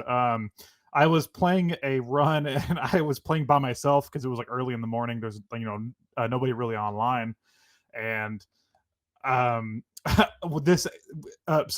we had to drop down from this wall down into this house, and for some reason one of the AI he wouldn't drop down off the wall. He just kept getting like hung on the wall, hanging for dear life, and he would be like, help me up, help. And I go over and I would help him back up, and then he would just do it again. And I'm like, just jump down. Like, you're not gonna, like, you're like a foot off the ground. Just drop down. Like, we're going this way. And it was like a stupid glitch. And that's like an hour into me playing with the AI. So I would not recommend playing with the AI. That's something they need to work on. But in this series, you should never play with the AI. It's always meant to be. That was strictly like, it was like 6 a.m, and I had nobody to play with. So is this on Game Pass? Yes, it just came to Game Pass. Holy shit. 4 days ago. You need to get it. Yeah, absolutely. I'm jumping on that. I love Left 4 Dead. I love the roguelike card mechanics. I think that's a really fresh take for a shooter like this. And like I said, I've been playing it, and I've been getting like flashbacks of the glory days on the 360, of playing Left 4 Dead with my friends. Dude, that'd be fun to stream, man. Yeah. We could do it on Twitch. Oh yeah. But if you guys have any questions, I don't have much else to say. I just wanted to when give you my play initial by yourself, impressions. they give you a party to play with. Yeah, they give you 3 other, because it's like Left 4 Dead, so you always have a team of 4, which actually I like that in this game. In the Left 4 Dead games, you always had the same 4 characters. You can actually unlock different characters for this game. They all have different attributes, so that's pretty neat too. So you kind of like switch up what your team, what's the characters in your team. But yeah, you always have a party of 4 trying to survive. Does he have looter shooter mechanics? Not really, which is something I was really happy about. The only thing you like during runs, you'll find like copper laying around like you can pick up, but really that's about it. It's not as egregious as like Destiny or those games, which I'm not into that much. I've played Borderlands, but like I couldn't get into Destiny. I couldn't get into what's the other one that came out, the Square Enix one. Leo, I don't know what it's called. Leo, are you familiar with Left 4 Dead? Like, did you ever play it? No, it's very, it's like pure arcade. It's like Yeah. yeah. So are they like class bases? Each character is a class. Like, how do you know which weapon you're getting? Your loadout. Yeah, each character. Okay, well, in Left 4 Dead, each character had sort of a class in a way, but it's really customizable. Mainly, you're just picking your favorite character, and then you can go from there. You can actually customize them the way you want and pick your loadout and pick your weapons. But they each come with their own loadout at first. Like the girl I use has like a shotgun and a spiked bat, and that's her main loadout. And then I can just switch it up if I want to. So. Really, you're not stuck with that. And even if you play like with people online, you can pick which role you're going to take in the party. So you can be the medic, you can be the soldier. You can pick whatever you want to do there. So it is customizable in that sense too. Yeah, I'll download it on Game Pass. Hey. Dude, it'll be great. That's perfect for Game Pass. Gotta put it to good use. I gotta play the Series X at some point. Same. They come out with the 4th game. What are they going to call it? This is the first game. No, that's a question. When they come out with the 4th game, what are they? They're not. They're never gonna, because they didn't even do Left 4 Dead 3. That's Valve's fault. Came out with the 4th game. What would they call it? Back 4, Blood 4. Forever. Left 4 Dead 4, Connect 4. Which character? Well, actually, no. Are there like RPG style mechanics? Like, do you like level up with the character as they complete these like stages? Not really. There's not really RPG style mechanics, which is again refreshing because I've seen games like Destiny and stuff just do all that shit, and I'm so tired of it. Like I said, this is sort of you can buy different cards, and when you start a run, you get a randomized deck, or you can kind of like, well, you pick your deck, and you get a randomized assortment of cards to choose from, and that's sort of like where the RPG things come from. You can pick like different stat boosts and stuff like that. Would that be the incentive then for doing well in each every time you play? Yeah, it's to get a better deck. Yeah. But, so, but really with this series, the whole point is just to win. Like it's just a swarm of zombies, and you have to get from point A to point B and maybe solve something on point C. But it's just to get through it and survive. It's really the card thing's mainly like just a fresh take on the thing to give it some flavor. Like I said, I love the fact that there's cards that will affect the run itself and make things different within the levels, because that means the levels become a little more replayable that way, because things are usually different, which these games are usually pretty replayable anyway because it's just fun to play with your friends. Is there a story attached to it? Yeah, but I haven't paid attention. Again, I've played 2 hours. It's like Left 4 Dead. It's like there's not really a story in that game either. It's just kind of like survivors are here and they're going to different places, and that's it. Like Left 4 Dead, the game that you're talking about? No, this is Back 4 Blood. Back 4 Blood. This is the spiritual successor to Left 4 Dead. I thought you were talking about Left 4 Dead this whole time. No, this is Back 4 Blood. This just came out on the 12th. Yeah. Okay. So this is about Back 4 Blood. Never mind. Back 4 Blood. It's by the people who made Left 4 Dead. Got it.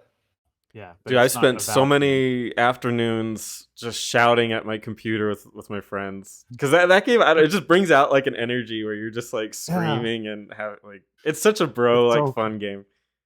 Oh, it's so fun, and then I love it in the older games, which I haven't picked up the types of zombies yet, but you would learn the different types of zombies. You'd be like, "Watch out, there's a witch!" And you'd be like, and I can sense some of that camaraderie here as well. Where I've seen I know there's one that's called a tall boy, and he's huge and has one big arm, and he's swipes you up and stuff. That's great. So I know there's some of that camaraderie. I haven't played with voice chat either, because if I'm playing with strangers, I don't want to talk to them. You should turn it on. Maybe at some point. Like I said, I've only been playing 2 hours. It would suck. It'd be great if you got a good guy, and it would suck if you got so he's like, get the bloater. The bloater's on the right. Yeah. Okay. Charger. Don't shoot the car. I said don't. That would be the worst. But if you get somebody cool, it'd be fun. Yeah. So, but if this is essentially Left 4 Dead 3, and I'm happy that they're back making this. Like I said, Evolve sucked. I didn't like Evolve very much at all. So I'm happy that this game is good, and I have another fun co-op zombie game to play online. Because we've been lacking that. I mean, like, I guess I could play Call of Duty or something, but I don't really want to do that. No. Yeah. Who's back? Back again. Back for blood.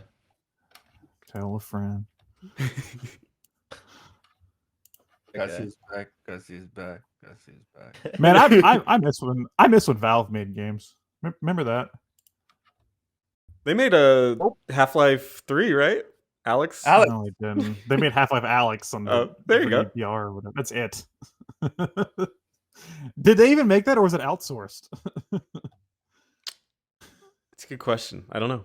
Yes. I think it was them, but I have no idea. It's so sad because like back in that generation, I loved Half-Life and I loved Portal and I loved Left 4 Dead, and then they were like, yeah, I mean, I get it. They're making a shit ton of money with Steam and stuff. But they're just like, yeah, we're not doing that anymore. We don't make games anymore. They didn't make that many. Yeah, but they're really good. Yeah, they were good, but Like, leave game dev to those who need it. poor folk. Anyway, Right. That leaves Spencer and I. My Tag favorite movie, team it. Spencer and I. Yeah, let's just do our discussion at the exact same time. Yeah, same time. Go. All right. Well, today I'm So have you doing guys a ever PS1 gotten the classic kids meal at McDonald's? Yeah, kids meal. Damn. I guess Alex responded to me, so I'll go first. So how do you guys feel? Do you guys feel shamed when you order the kids meal at a fast food restaurant, or no? Did you get the 4 nuggets? You feel shame when you eat the kids meal? I get don't. the kids meal. I've never done that as an adult. Either. I But I did play all the time, but me neither. But I did play kids mode in this game. It is Thunder Force 3 AC, Thunder Force AC on the Nintendo Switch. A Sega Ages classic. It is a remake of Thunder Force 3 for the Genesis, but also the arcade version of that game. You guys have any familiarity with the Thunder Force series? Is that the superheroes? Yeah, Thunder what? It's not the woman. It's not the the movie on Netflix. What is this? For the what? Thunder For the Force Sega? is a classic spaceship shooter series that started before the Genesis. Used to be kind of like I forget the system it came out, like MSX or something, the first game, but that was not really playable for most of us. Thunder Force 2 was a lot of people's entry to the series, and it had like overhead sections where you like ship would constantly be moving, and then it would rotate to a side scroller level, a horizontal spaceship shooter. That game was okay. A lot of people's favorite was Thunder Force 3. And I think this game, when the 3DS got the Sega Classic remakes, Japan got the remake of this game, but we didn't. So I was really happy to know that Thunder Force 3 came out on Nintendo Switch. Now, I've played this on the Sega Genesis. Some of the things that I remember from Thunder Force 3 and really enjoyed it for are the ability to select the level path that you go down. There's like corresponding planets, and you go through the planets, and the goal of the game is like to restore the Galactic Federation or something. It's not really that important. What is important is you got some badass spaceship shooter gameplay, and each of the levels are kind of interesting in like the artillery that you're fighting, and also the things that come across on screen. You know, you could go from an aquatic stage to an interspatial stage, and then more of like a foresty kind of stage, and then one where you're like out in the stars and really shooting down an armada. And it's really cool. It's really got a signature style. It is a lot of people's favorite. Lightning Force did come out. It was oddly named. It was technically Thunder Force 4 on the Genesis. That also got a Sega Ages remake. And this one it doesn't give you the option to select the levels, which is okay. But it does give you kids mode, which allows you to play through the whole game. And every time that you die, you would come back with a shield. And some other things I really like about Thunder Force 3 is that there are 5 weapons that you cycle through. There's like Sever, which is kind of like a regular laser that goes in front. There's Lancer, which is a back shot. There's fire, which is it goes like up across the walls and also straight in front of you. And there's wave, which kind of goes through obstacles, and then everybody's favorite hunter, which is a homing attack. You can also pick up shields, as I mentioned before, but also this thing called, like they announce it in the game, they say crawl, and then it's like these kind of rotating buddies on the side of your ship that will also fire whatever weapon that you are attacking with. And the thing is, when you die, you tend to lose these things. You tend to lose Kroll, you lose whatever weapon that you had, and also upgrades that you got for that weapon. So say I upgraded Lancer to like these kind of like higher powered laser beams. In kids mode, you don't lose those things, so it's actually a lot easier. But I still ended up dying quite a few times. Now I've cleared this game before. I didn't have the time or patience this time, so I just wanted to kind of clear the game and re-experience my time with it. But it's really held up just as well today. It's a palm sweat-inducing kind of experience, as most 2D spaceship shooters tend to be, and I just really like it. It's a classic, and it belongs on the Switch online service for sure. Hey, so if you play a game in baby mode, does that make you a baby? One tough baby. One tough baby. A kid, all right? Big kid. You said this was So I for got the kids menu. This was for the, what is it? The Sega Genesis? Sega Ages. It's the Sega Ages game on Nintendo Switch. I don't even know what You the hell have that one credit clear your shmups. What the Ever one credit clear them? No, definitely not. Do you? I have a life. I do. No, I'm just kidding. No, Why is this? I'm being dishonest. I don't, because I don't really spend that much time on them. I play them for fun. It's I play too many games. For you to one credit clear, you have to spend that amount of time in only one game, where you could spend that in several other games. Do an 8 credit clear. Credit. I've used save states to learn the game previously. No. But I also, kids mode is a great way to kind of learn what works and what doesn't in the levels. Oftentimes I find that like if I didn't know something about a future level and then I die there and I lose all my progress, I'm kind of frustrated about that. I actually don't like that they took out level selection, but I guess because this was a coin-op game, for the arcades, that wouldn't be something that you would normally do. So they just gave you the more linear path. It's okay. I think it works out, but I think there's different strategies that you might apply going in. Even the standard arcade mode is more generous. Every time that you would lose a ship or you'd use the credit, I think you come back with a shield too. And the shield is helpful because, it gives you that kind of buffer so you don't lose a weapon upgrade. There's really unique bosses here that can go down within seconds if you know what you're doing. And also, like, if you understand the levels and you memorize the levels and also, like, attack patterns from enemies, you can dodge their attacks pretty well. And it's also about knowing which of these weapons do I switch to. There's also 5 speeds. Or no, I'm sorry, 4 speeds. It's 1, 2, 3, and 4. 4 is the fastest, 1 is the slowest. And there's strategic times to switch between both. On the Genesis game, you used to be able to press start and switch the speed while you're on the pause screen. The pause screen now just it's like a overall like save, load, whatever screen, so I don't think you can do it there. Maybe I'm just pressing the wrong button. I wish my Genesis controller was working because I remember the 1, 2, 3, the ABC buttons, it being well programmed for that. Versus I did this with the Switch Pro controller, and I was just like kind of struggling between like Y, B, and A, and am I using X? Am I not using X? What's going on? And also the joystick. Well, But, now you can buy the controller now and play it. Again? Now you can buy the actual Mega Drive controller.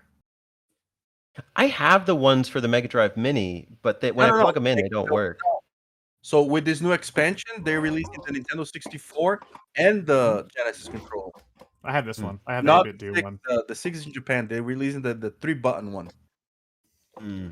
What's the 3-button one that came out? The main 3-button pad, the one that if you won the Genesis back in the day. So now Bit has released iterations of that are very similar. I mean, they may not be identical, but like they in shape and structure and everything, they're very normal. Alex, I can't see your video, so every time you're doing that, it's not loading for me. Your thing is still on a loading thing. Oh, that's weird. Well, anyway, I have the 8-bit do 6-button one for the Switch, and that's the one that I use. He should. So Alex should be shamed for constantly showing it, because, as I've reiterated at least once a podcast at this point, we are not a video podcast. There will be different footage shown over here. So him showing us on the camera, the controller, doesn't help us. I'm sorry. Can you guys see me? Or I see you, but okay. So I'm not allowed to show my controller to you guys. I'm just saying. Just want to make it a point. Anybody who came here for a game review, Yeah. just want you to know, Alex has the 8-bit controller. I was just saying this is a good controller as well. If you want a Genesis controller for the Switch, 8-bit do. That's fine. I'm just gonna Can show I- the rest of the episode. Yeah. And I interest you in this. Hey, you're showing us that, man. Come on, put that away. Hey, Teddy. Oh, Teddy, I don't yeah. play like shooting games. I only play visual novels. So, can you explain to me, is this the first, you said the original game you could choose different paths? Like Star Fox or Original something? one on the Genesis. So you would play every level anyway, but it would be like you pick the order. Like if you started with like one planet, you would then go on that rotation. So I tended to start with planet 3, and it would take me 4, then back to 1 and 2, and then you go through 5, 6, 7, and 8 stages. Oh, this is like a Mega Man thing. Yeah, Mega Boy. very similar. Mega Boy. It's like a Sorry. Mega Man. Mega Boy, Mega Kid mode. Mega Baby. It's like that Mega Man. But I've cleared the game before, with 8 credits, of course. But it's pretty fair. The stages are quick, like maybe a good 2 to 3 minutes, but you really do need to be paying attention and knowing what weapons work when. So, a lot of trial and error. On a scale from 1 to 45, how good is the music? 45 is oddly specific. I'm gonna go 43. Whoa. I mean, it's Technosoft, so you know it's gonna be good. I love Technosoft. Yeah. The words of Spencer. The soundtrack is whammin'. Excellent. How many times do I hear Spencer say that? It's just, All the time. he's known for that. All I hear him say all the Go time. like, back a Spencer, couple episodes. Spencer, you gotta stop saying that, man. He's like, it's whammon. Quit saying whammin'. You're not bringing whammin' back. Whammin' was never in. a thing. Yeah, it was never a thing. Just trying to make whammin' a thing. It's a real whammer, okay? Technosoft is known for its whammies. I've never heard of It's a Technosoft whammy in my almost. life, so I couldn't tell you on that one. If you were a Genesis fan, you would know. I have taste. Speaking of taste, why don't you Yeah. talk to us about what you tasted? I'm That's very a curious zero. because we had a visual novel, an online zombie shooter, and a spaceship shooter. So whatever you cap it off with, Spencer, It's a banger. it's a whammer. It's a whammer. Fried whammer. Boy, do I have a whammer for you. It's a PS1 classic, and technically we're recording this in October, so I'm celebrating the Halloween season by playing. October? Oh my gosh! You played Croc again? yeah. I feel like- Croctober? I'm making sure this year that I review all the Croc games. That's my goal. Actually wearing Crocs while he reviews it. Yeah, and playing it. No, unfortunately it's not a Croc game, although that should be on the list. Actually, it's a PS1 horror game that goes by the name of Parasite Eve. Hey! Nice. Yeah, it is my first time playing it. I was really, really excited. I've always heard like about it through the community and through just I knew about it as a kid too. It was weird, but really phenomenal game. It is a PS1 RPG / horror game. So it tries to take some of the best elements from RPGs and mash them up with like a Resident Evil style game. And I think it does it with pretty damn good success. You're following a female cop who for some reason isn't exploding like everybody else is. And you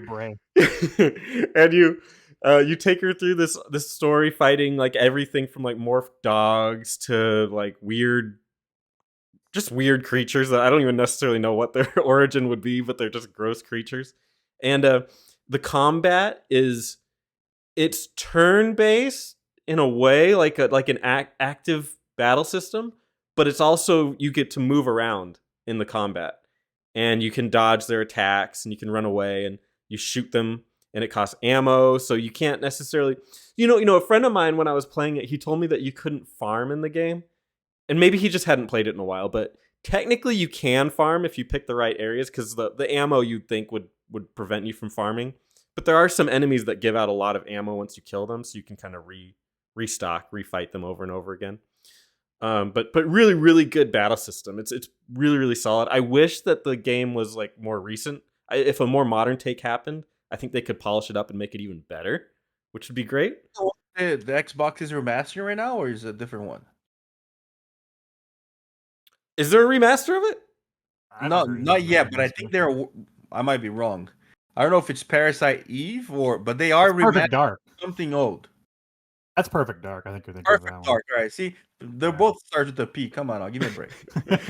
Both Evil like, West what? is a I was like, survival there is- horror RPG developed by Should be Square. Square Enix Yeah. and published for PS4 and PS5. It's a remake. Really? That'll be phenomenal. I'm excited. Oh no, for this that. is from Game Ideas fandom. Oh, I was like, this is not. I've not heard of this. This is from notgonnahappen.com. Xbox Yeah, is this working. is for Not toobad.org. What was that, Leo? Myth.net. There's one that Xbox is working on right now, not PlayStation. Is that Perfect Dark? That would be Perfect Dark. Yeah, Yeah. it's Perfect Dark. So which is the one that Teddy just talked about right now? Doesn't exist. It's not real. It's not real. It should be though. It should be though, because it has a good fan base. Fake news. Yeah, yes, that's fake news. You are fake news. First Eve remaster debunked. Oh, that'll be a good headline. Let's make that our clip. No, it would be a great remake option, because it's got, like, everyone seems to like this game, and for good reason. It's pretty good. And Faber loves it. does he? Oh, okay. I love it. It's a great game. Yeah. I'm super impressed. That's the one that the rat has a transformation that freaks everybody out? Yeah, like his face like splits open, it's like, blah, and Yeah. it's gross. Yeah, a lot of like The Thing.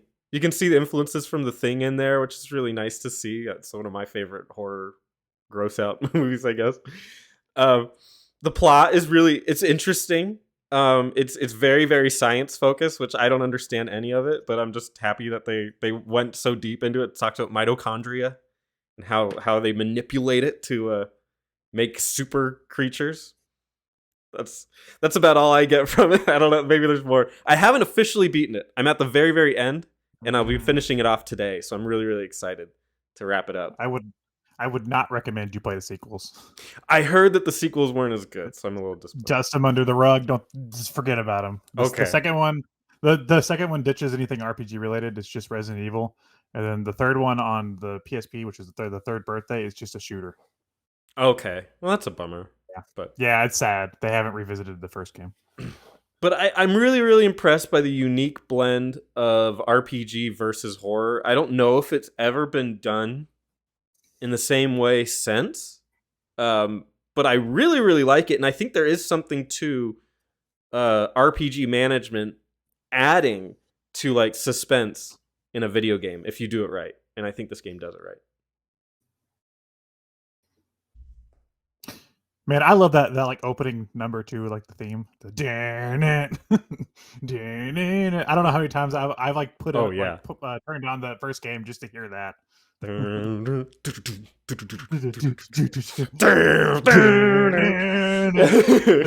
the piano comes in, it's like oh, it's fucking badass. Like PS1 games back in the day when they had like their opening cutscenes, they put it all on the table. Like they showed all their cards on those. They're always freaking rocking. Yeah. Is this in your top 10 PS1 games? I think it is. It's really, really solid. It's surprisingly solid. And I don't have any reason to be surprised. Everyone has told me it's great. But I didn't think, because I'm not a big horror guy. Like, I don't really like playing horror games that much. And to be honest, this game isn't that scary. But it just does everything really, really well. And if you were like a big Resident Evil fan and you're like, but I really like JRPGs, like, this is perfect. It's perfect for it.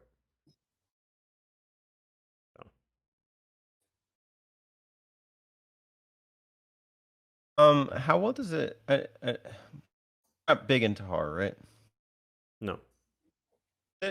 Does the horror remind you of like Western horror or like more kind of Japanese horror?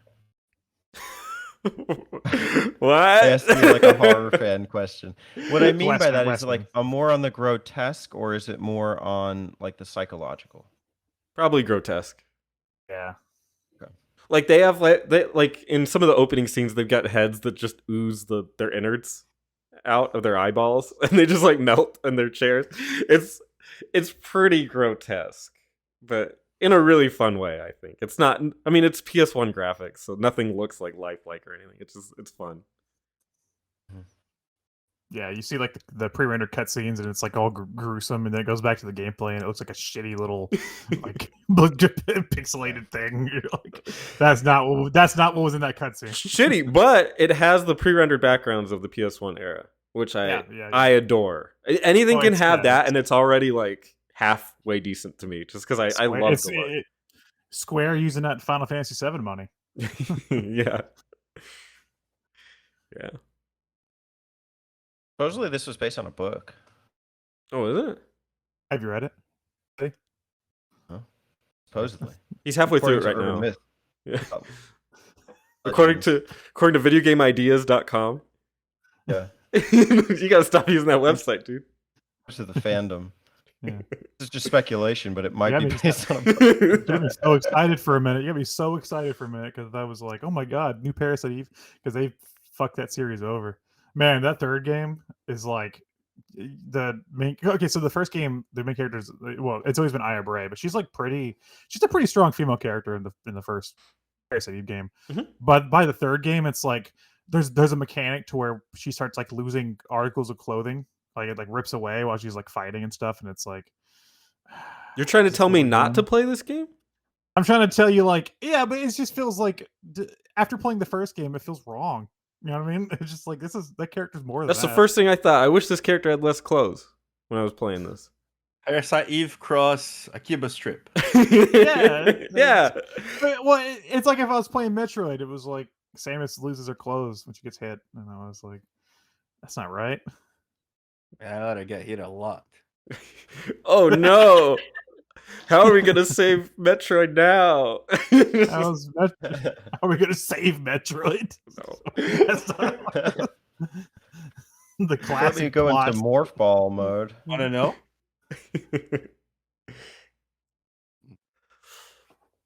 First to the last Metroid. Are you planning on doing something with your channel, Spencer? Yes. You don't have to answer that if you don't want to. Okay. Well, I mean, it'll be done by now because it'll be in October. Oh, okay. Cool. The channel, Spencer. None of you guys are showing up on my feed. I don't do the Itch Network anymore. I do RPG Archive. That's why. I knew that. No, but I think I'm sub to all of you guys, and I haven't seen in my feed in a while. Like every time when I do see, I watch it. There was one. Well, never mind. Talk about that off camera. Yeah. Well, if you do want to watch, by the time this posts, it's November, and I'm doing my review game marathon thing. That's not what it's Turbo called. Zone. I'm sub to Turbo Zone. Teddy. I haven't seen a Table Talk me forever. I do them like every month. I've got content like every Tuesday, Friday. I see the responses to you. That's the funny stuff. Like the Castlevania versus Metroid. Yeah. I saw VG. I saw SNES Mapper. That's how, I guess, once I watched theirs, then yours popped up on my feed again. Oh, no, I saw yours. I responded to yours. Anyways, completely not related. Sorry. Okay, this will be after the episode. I know, yeah. Special edition. Leo here.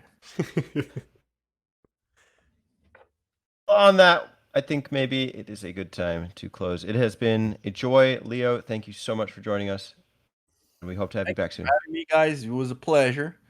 You all very nice to talk to. Thanks for coming on, Spencer. You know, it's just I'm happy to be here. Thanks for having me. I like the costume. Is that like getting ready for Halloween? I just can't decide if you're trying to go for Simba or the Godfall guy, main protagonist. Look it up, you'll see. Trying to be a werewolf, okay? Shave. Yeah, I guess we'll all do no shave November. It's a lot easier than no nut. Oh, I'm gonna see we're talking Shave, about, like, no walnuts. theme. Yeah, Everything's fine. yeah, that'd be hard for people with a peanut allergy, I assume. Yeah, no nut November. Yeah. I love nuts. I love nutting. I mean, yes. How about donuts? Donut November. Not about- November. How about these nuts? These nuts November. That's how you get your glazed donuts, bro. Oh, wow.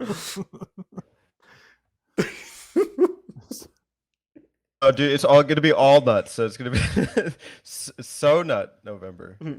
So not November. Oh man. Don't believe these nuts. It's not cheating if it's a donut, right? But So much for no theme. That's gonna be a big theme on that one. it's gonna be everywhere. Not November. You can only play games where you jizz on a donut. What? My God. If you could find me that game, Really I'll play limits it. the It's a really narrow category. There may be no game. Doki Doki. Gay guys not allowed. The alternate ending in Doki Doki. Doki It's like Doki. It's like Postal 2 or something. It's like the Doki Doki, there's a scene and they say, do you want to save this person from committing suicide or do you want a nut on this donut? Yeah, do you want to jizz on this donut? Take your pick. Boom, boom. I'm going to pick that one. Obviously, the donut. It's like you're sitting there like nutting on a donut and then in the mirror, in the window in the back, you just see a silhouette of a girl just dropping on a rope. Hanging in the wind. Yeah, just swaying back and forth. Worth it. Boom. Girl number 3 walks in and takes a bite out of donut. Yeah. Okay, this got the step bro territory. I know. Welcome to the Incel podcast. All things Faptember. But we already missed October, so Shit. It's due in October, right? Yeah.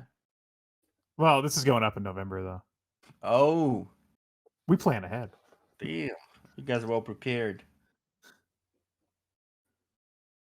I'm already Every missing Monday. I'm already Every Monday. episode. The next month is actually Shrekcember. Shrekcember? Yeah, Yeah. Shrekcember. It's all things Shrek. Full of layers. That's how Alex celebrates the Yeah. end of the year. Onion. Shrek's Shrekcember. month.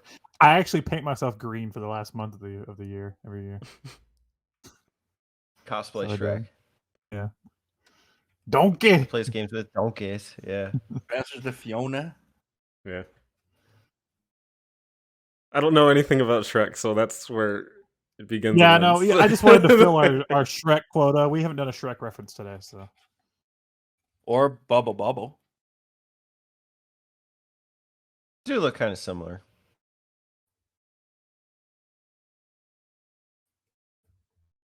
Was that not one of your references? Is Clue Clue are you Land? talking about or Clue Colin. Land? There you go. I knew there was something with the L in the middle. Full bubble. I knew it had letters. That's a in very- there. That's a very peculiar way to remember something. All right, L in the middle. L in the middle. Which one is it?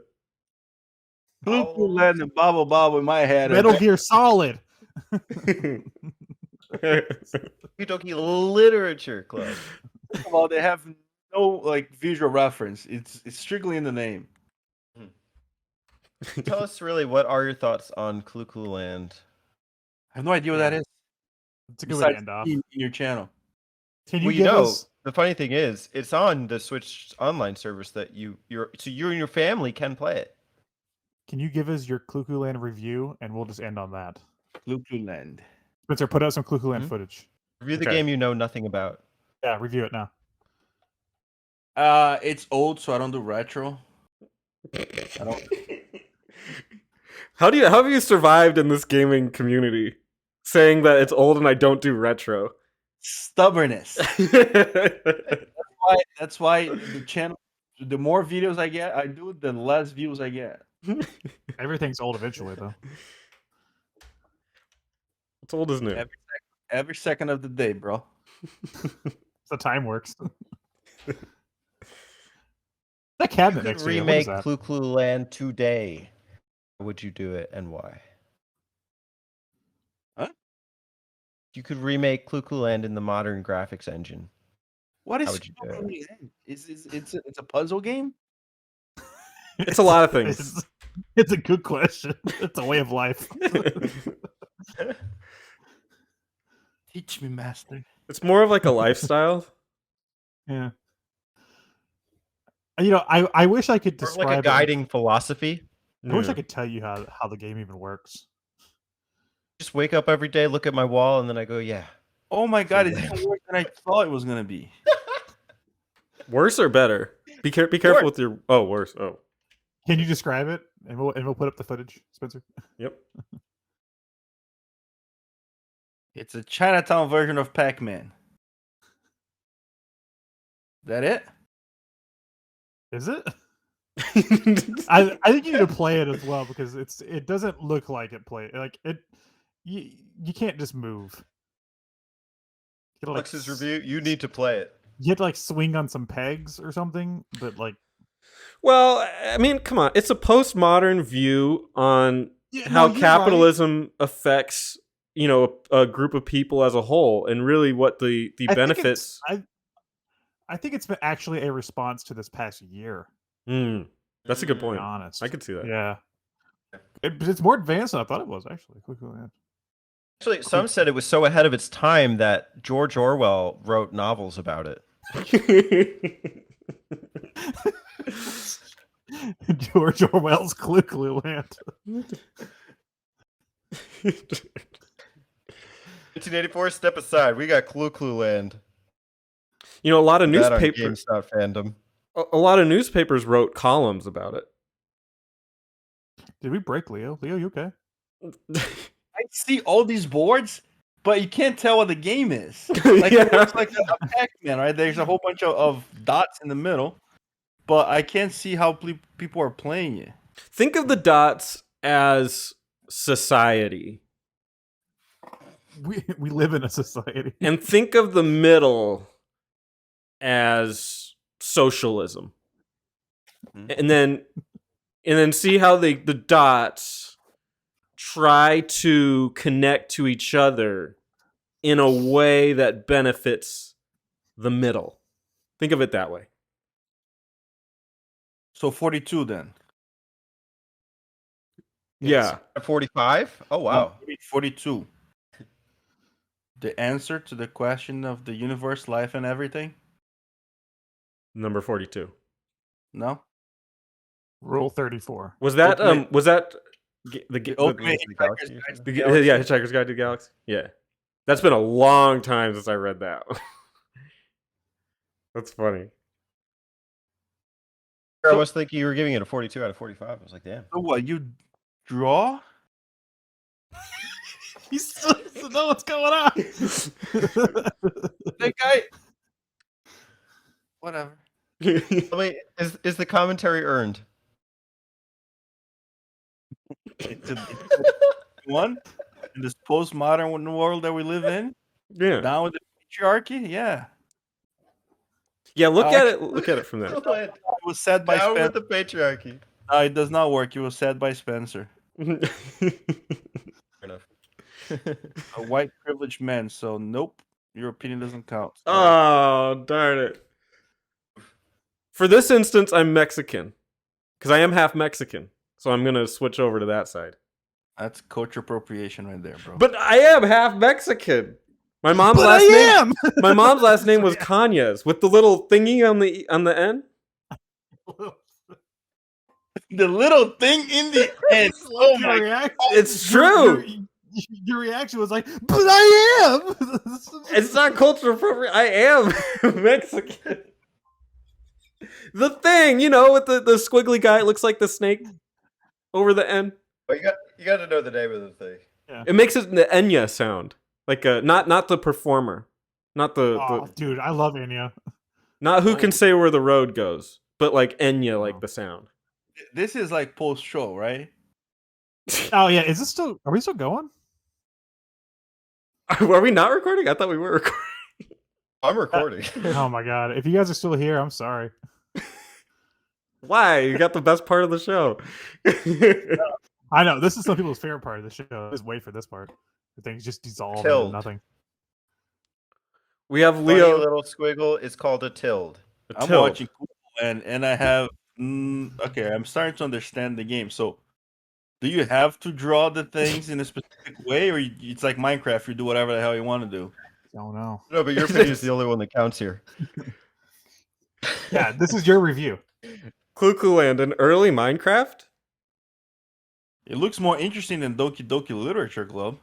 That's a plus. You should have done Cuckoo Land. I guess I'd have to play and figure it out. Okay. Like I don't know how or so far watching, there's no rhyme and reason why things show up where they show up, unless the person is pressing a button when they go through something. So I don't know. By watching alone, you can't tell. Yo goes retro. No. That's a good show name. Retro Leo. Leo Goes Retro. Leo Goes Retro. He has like an NES T-shirt on. It's just it's like the controller, right? Yeah. It's like one of those like Walmart shirts. Yeah. It's Classically like trained. too cool for school. Yeah, or something like that, or classically trained. Welcome to my game corner. I was raised on a joystick. Buddy.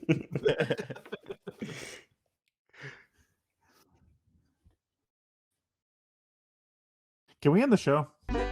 Hey y'all, don't forget to subscribe to them button mappers.